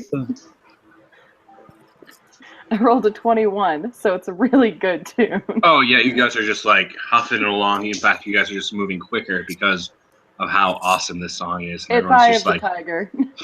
are you guys carrying Gary, by the way? Oh, yeah. We should bury him. Fire Gary. You're gonna bury Gary from Barry? Well, I was just gonna do a fireman's Gary. And Okay, that's if you want to carry especially- Gary, from Barry to Trey, Rio, that's fine by me. I mean, There's, oh wait. Should we put him in my bag of holding? I mean, he's dead. I like how I that's only worry still about not a problem. how you guys are gonna get him out. Yeah, go for it if you want to. If Mordai doesn't want to carry Gary. Choose just looks at Mordai and goes, Gary. No. I can do a fireman's Gary until I get a little bit tired, and then maybe I'll take a break. Okay. But once I give my arms a rest, I'll go back to the fireman's Gary. I'm going to get some mileage out of this joke. Yeah, no, that's really cool. Oh my god. I wasn't disappointed at first, but now I am. But whenever I'm not carrying Gary, I'm adding some tempo, and I got a 19 on performance. Goes, oh wait. Actually, you know what? This is a little funny. You've actually so you have Gary, who's just, and you actually have the way you have Gary. You've kind of wedged your drum in between his thighs, and your arms are kind of pressing his thighs together, so you can totally just keep a beat going. I was such a good bard. Yeah, you're a little Choose is a little sad by the happenings and is a little disoriented still. So Choose is playing a little out of key. That's fine. Okay. You know, again, Very what I'm understandable for the playing, situation, of course. I'm also still playing Eye of the Tiger, and I feel like no matter what we like, how well we play it with these instruments, it's still not gonna sound good. Well, actually, you're doing great. Like the ocarina is just like.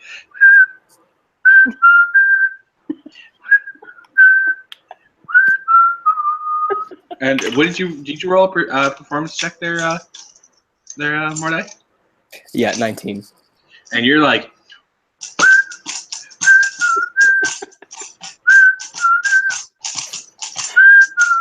it's going really well, better than what that just sounded like. It's so much so that we got a second Josh. Oh boy! Because I'm such a good bard. And I wish I was a bard. That sounds great.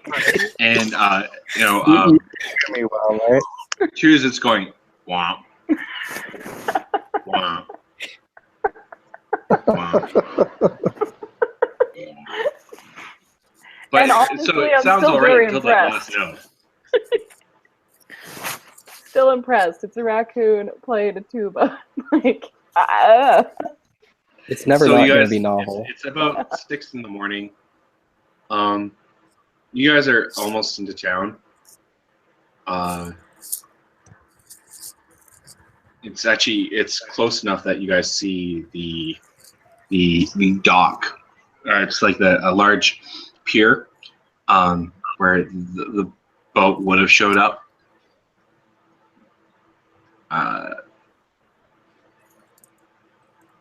So do you guys kind of make your way into town?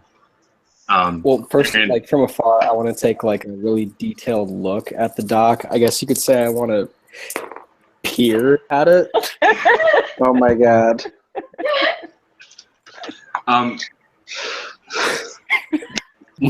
19.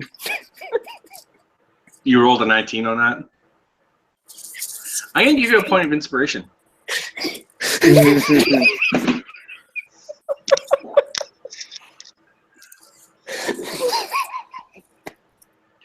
Actually, it's more like a punt of inspiration.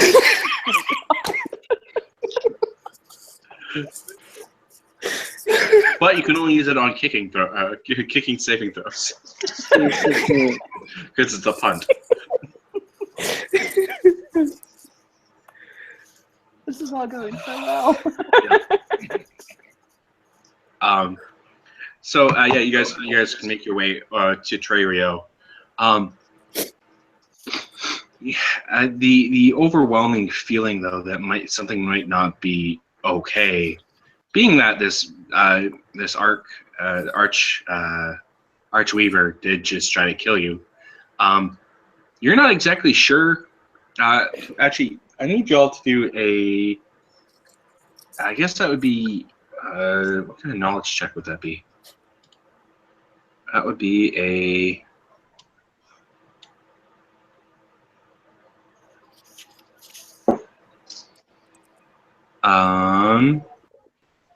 You're all gonna do a wisdom check or an insight check. An insight check? Insight, yeah. She's I got a got it. 13. So I didn't 17. quite think this through. Okay. I closed my computer Oh no. and I was like, oh, it's fine, I'm in here. But then I realized I don't have my sheet. You need your sheet. um, Hang on, I'll pull it up. yeah, thank you. Guys, someone roll Addie, I just want to say I appreciate you and your sheet. Thank It's so you. orderly. And not only that, I appreciate the color. Thank you. I worked very hard on it. The pink is really nice.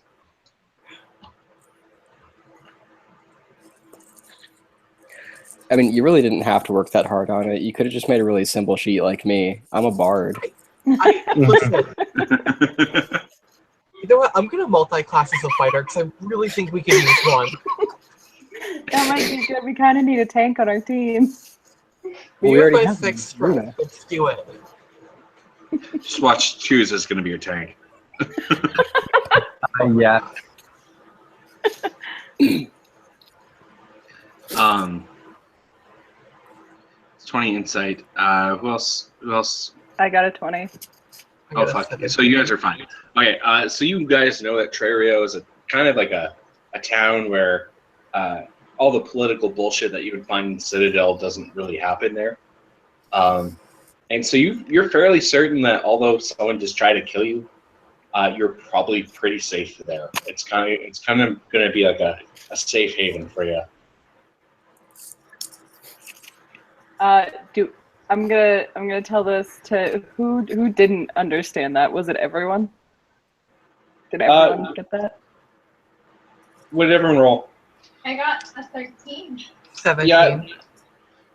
You don't really know too much about Trerio, but they're you choose. But you feel like it's probably safer than where you were.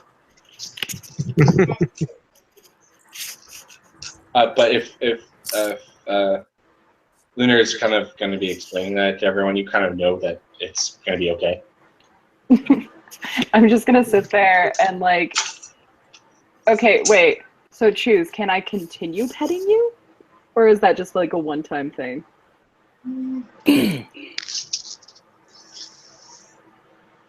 Food? If I find some, I'll give it to you. So that's a yes. Food. Yes. Yes. Cool. Then I'm just gonna. Damn it. Mordai It's like is talking with a wild animal. Wait, can't I actually have like long conversations with Choose? Really good You can talk to conversation. animals, can't you? Yeah. I would like to think so, but I think that's also up to the DM. That's interesting, actually.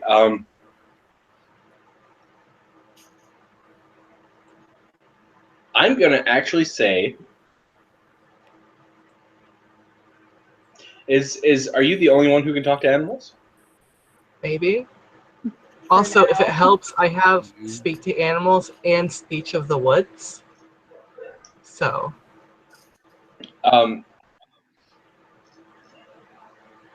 You can understand simple, like, you can, I think, it's to say that when Choose says something like food or, like, for example, like, Choose sees something and says helmet, you understand the context of what Choose is saying. But in simple context, when you use speak to animal to Choose, if you use it on Choose, you can like have a very deep conversation. It will still look like Choose is going, what? No. Blue. Food? But you'll be able to understand what Choose is saying. I'm gonna be your voice. I still think Choose has a voice. I'm gonna advocate for Choose. I don't know if Choose necessarily needs avocation. I got this. My question is, so I know how Choose sounds like when trying to vocalize normal speech, but like, what is Choose's voice when talking to Stumbleduck? Because I feel like in like the native tongue, Choose wouldn't have such a hard time. Well, it's that something happened to Choose. This happened to Choose. Something I created Choose in the way in which Choose is now, and that is just simply how Choose is going to talk now. Okay. If I'm not mistaken. I think so. Like Choose can speak, but I think because Choose can talk to animals. Yeah, Choose also has the ability to talk to animals. Because also, Choose is still a fucking raccoon. Yep. Choose is... So Choose speaks animal. Yep. Choose would sound different. To different animals, yeah. To different animals, but I mean, if Choose and Stumbleduck were to talk, Yep. Choose would sound a lot different. Okay. I still think to everyone else it would still sound like... I don't think it would sound like that. I think that if Stumbleduck were talking to me in raccoon, that we would just kind of sound like... Okay, yeah, let's do that. That's cool. Or whatever the fuck raccoons sound like. Does anybody know? Oh wait, hold on. I have a link, and this is what I'm imagining. What does the raccoon say? Is that it? Yes.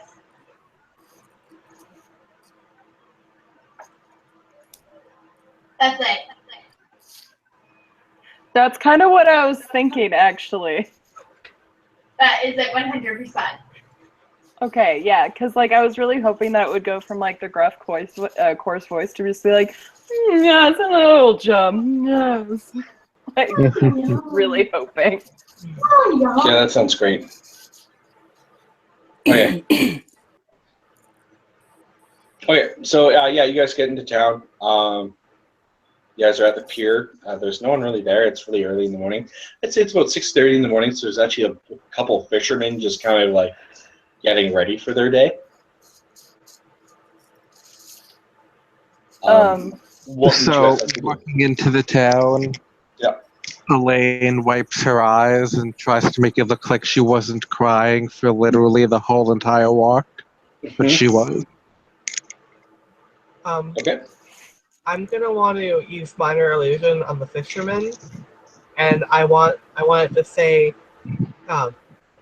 "Eat green, not fish." Okay, so all the fishermen kind of just look at each other and go,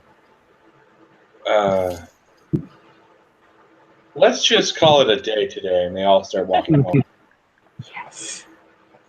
Wow, that great. So would you say, were they near like actual like crates of fish? Did they already get fish? No, they haven't gone fishing yet. Damn. It's early in the morning. They're going to go fishing for a couple of hours and come back, but now they're not going fishing. And now the whole town is going to starve. I did it for my own good. Save the fish. No, totally. Yeah. Chaotic neutral. No, chaotic good. I'm thinking of the good of the fish. You just said you did it for yourself, then the good of the fish. But okay. Climate change. I advocate for the animals. Shifting. Actually, you know what? Instead, I'm gonna start saying "live a vegan lifestyle" in their ears. Great. That doesn't actually prevent them from fishing for profit, so they're going to go fishing. So before we proceed any further into town, Yeah. it occurs to me that I'm carrying an old dead guy. Yep. As we just stroll right into town. Yep. Nicole, is Choose still up in my horns? Choose sure is. Kind of rustle you, like, hey, small dumpster dog. Could you put this garbage in in your bag? Gary?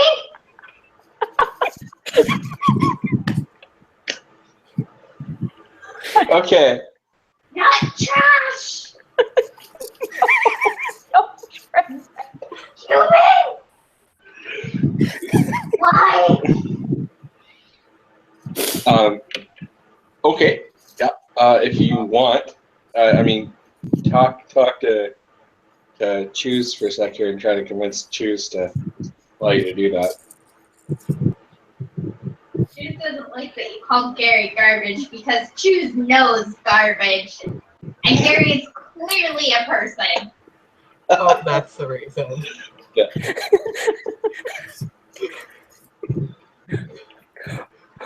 It's a little early in the morning for Mordai, and he feels that he may have misspoken slightly.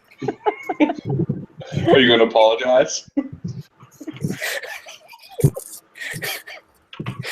I was more making a character-related excuse for something that I said. No, I know, but you're your character. Are you going to apologize to Juice?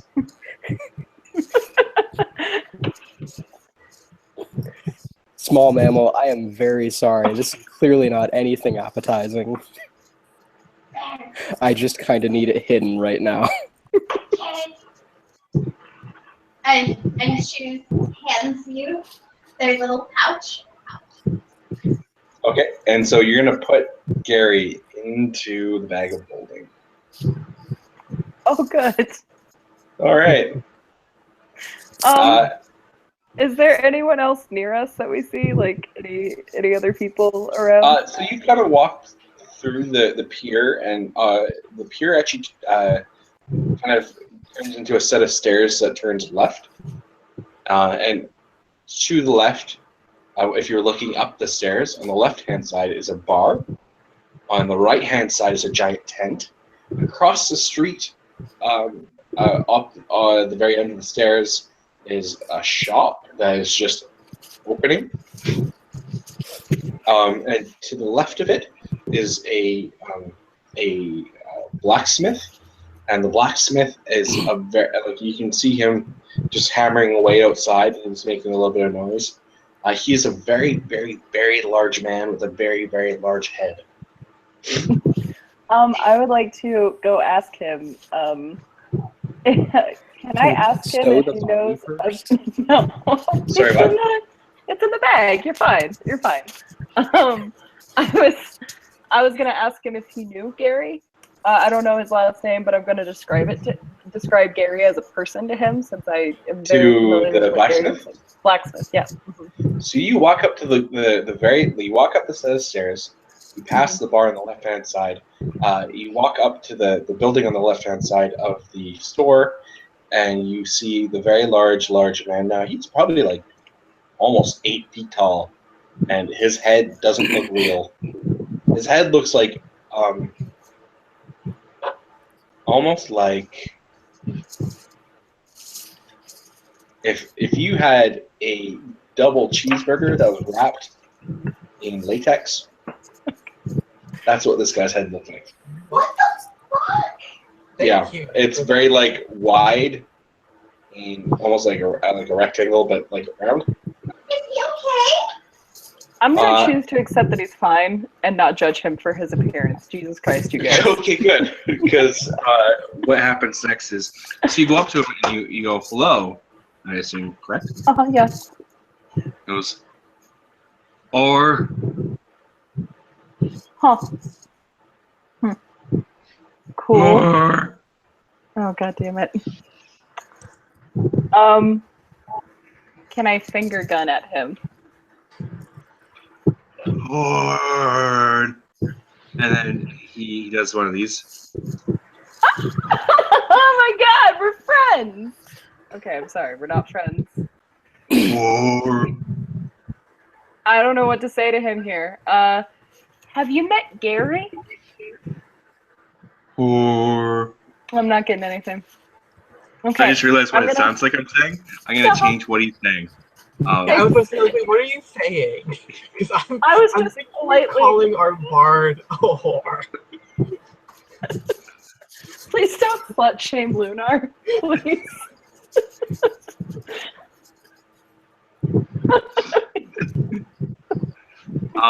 He is going to say, what is he going to say?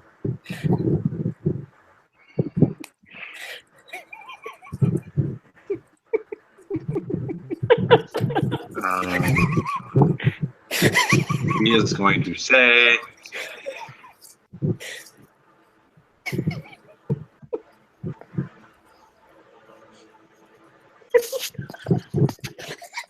Fuck it. I'm gonna take this moment and use one of my level 1 spells to heal myself in spite of Jay. wait, what? How is that spiting me? I would prefer not die. People die. Yeah, how much health do you have right now? I have 6 health. I mean, you could potentially quickly go have a nap. So, I mean, if you want to use your health, you want to use a spell slot for health, go ahead and do it. That's cool. Actually, no. I I'm mean, gonna if go- you really think about it, everyone but me had a nap earlier. Yeah, it wasn't a long nap though. Oh, No, like a Um, short nap, like a 5-minute nap. like I get 1 health pack from that, maybe. Not the health. Where Stumblebot could just go take a nice nap under the tree. I'm gonna go. Okay, I know what he's gonna say. He says, "Oh, Oh, good.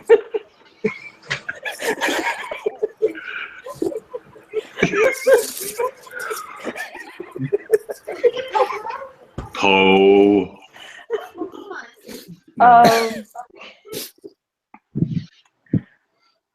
Okay. I don't know what language this is. Oh. Do you want to be a pole dancer? Because I feel like you could net in quite a bit of money.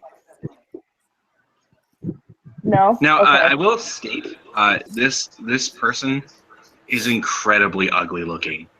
Wow, that's just rude. No, I'm just being very descriptive.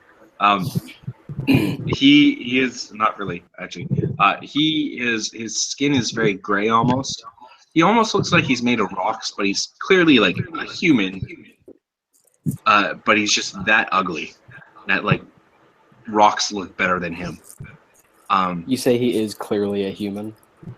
He's clearly a human. He's just a very ugly human being. What if he's beautiful on the inside? He is, though. That's the thing. He's very beautiful on the inside. Heart of gold. This guy. At one and diamond and he's really into his minerals. Okay. Wait, I need to check. Do we still have a Josh Goldberg? Josh Goldberg?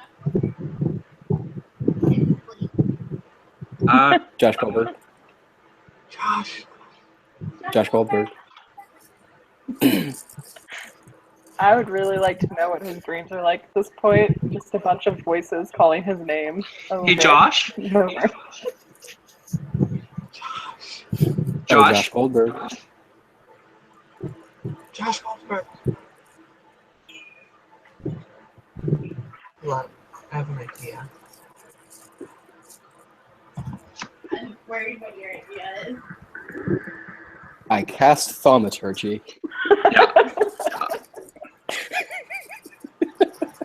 Choose just starts playing the tuba. I'm just, instead of talking to this guy, I'm just gonna rock out on Ocarina right in front of him. So, like, we've already established that you can talk and play the ocarina at the same time. That's true. That's true. I am a very talented bard. How talented? Yes, we are. I'm the most talented. Oh, Josh Goldberg. Oh, I think I might have got it. But also, where does picture go? I'm ringing Josh. Josh, can you hear me? Josh? Yeah. I see. Whoa. Hello? Josh Goldberg? Yes. You are correct that I'm calling. Could you not hear me? We can hear you. It's very echoey, actually. Okay. I said you are correct that I'm falling asleep. I think I need to sleep. You did fall asleep? Yeah. Okay, so there's a couple things we can do. We can call it a night. You can go to sleep in the tavern, and everyone else can keep playing, and then you can watch this to catch up.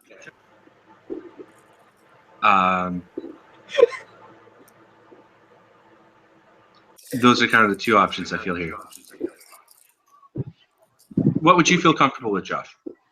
I think that I would personally be fine either way, but like, I feel like it's probably a good time to stop anyway. I don't mind either way. Okay, let's just say after talking to Poe, which is his name, you guys go. Yeah, we're really tired. No one's really around right now because it's super early. We're gonna go have a nap and try to get some beds at the tavern. When you walk into the tavern, I'm sorry I'm railroading this, but this is when you walk into the tavern, you see a very large blonde man with a bandana on, and you walk up to him and he introduces himself. He says, "Good morning, you guys are here early. What can I do you for?" And would anyone like to respond to that? We would like beds. We are very tired. We just got off of a crashed ship or a wrecked ship. Oh, it was you guys. Yeah. Hi, survivors. Yeah, go to bed. We'll get everything sorted when you all wake up. My name's Dolph. I'll be managing the bar here. You all have a good night's sleep, and we'll see you all in the morning.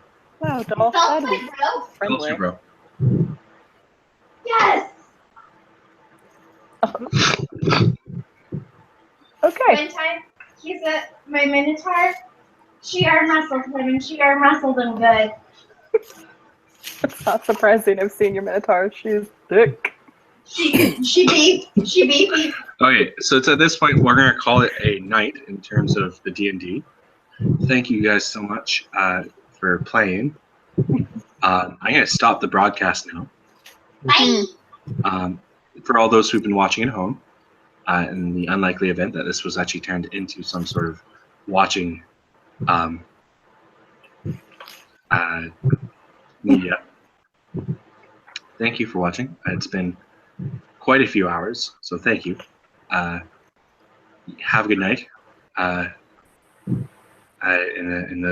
actually trying to think of a good cutoff. Goodbye and good night. We need a sick guitar solo. Yeah, we'll work on that. Yeah, the little tambourine, just like. No, not even that. Just like have it go like and like fade away. Yeah. Perfect. Yeah, perfect. All right. Thank you guys so much.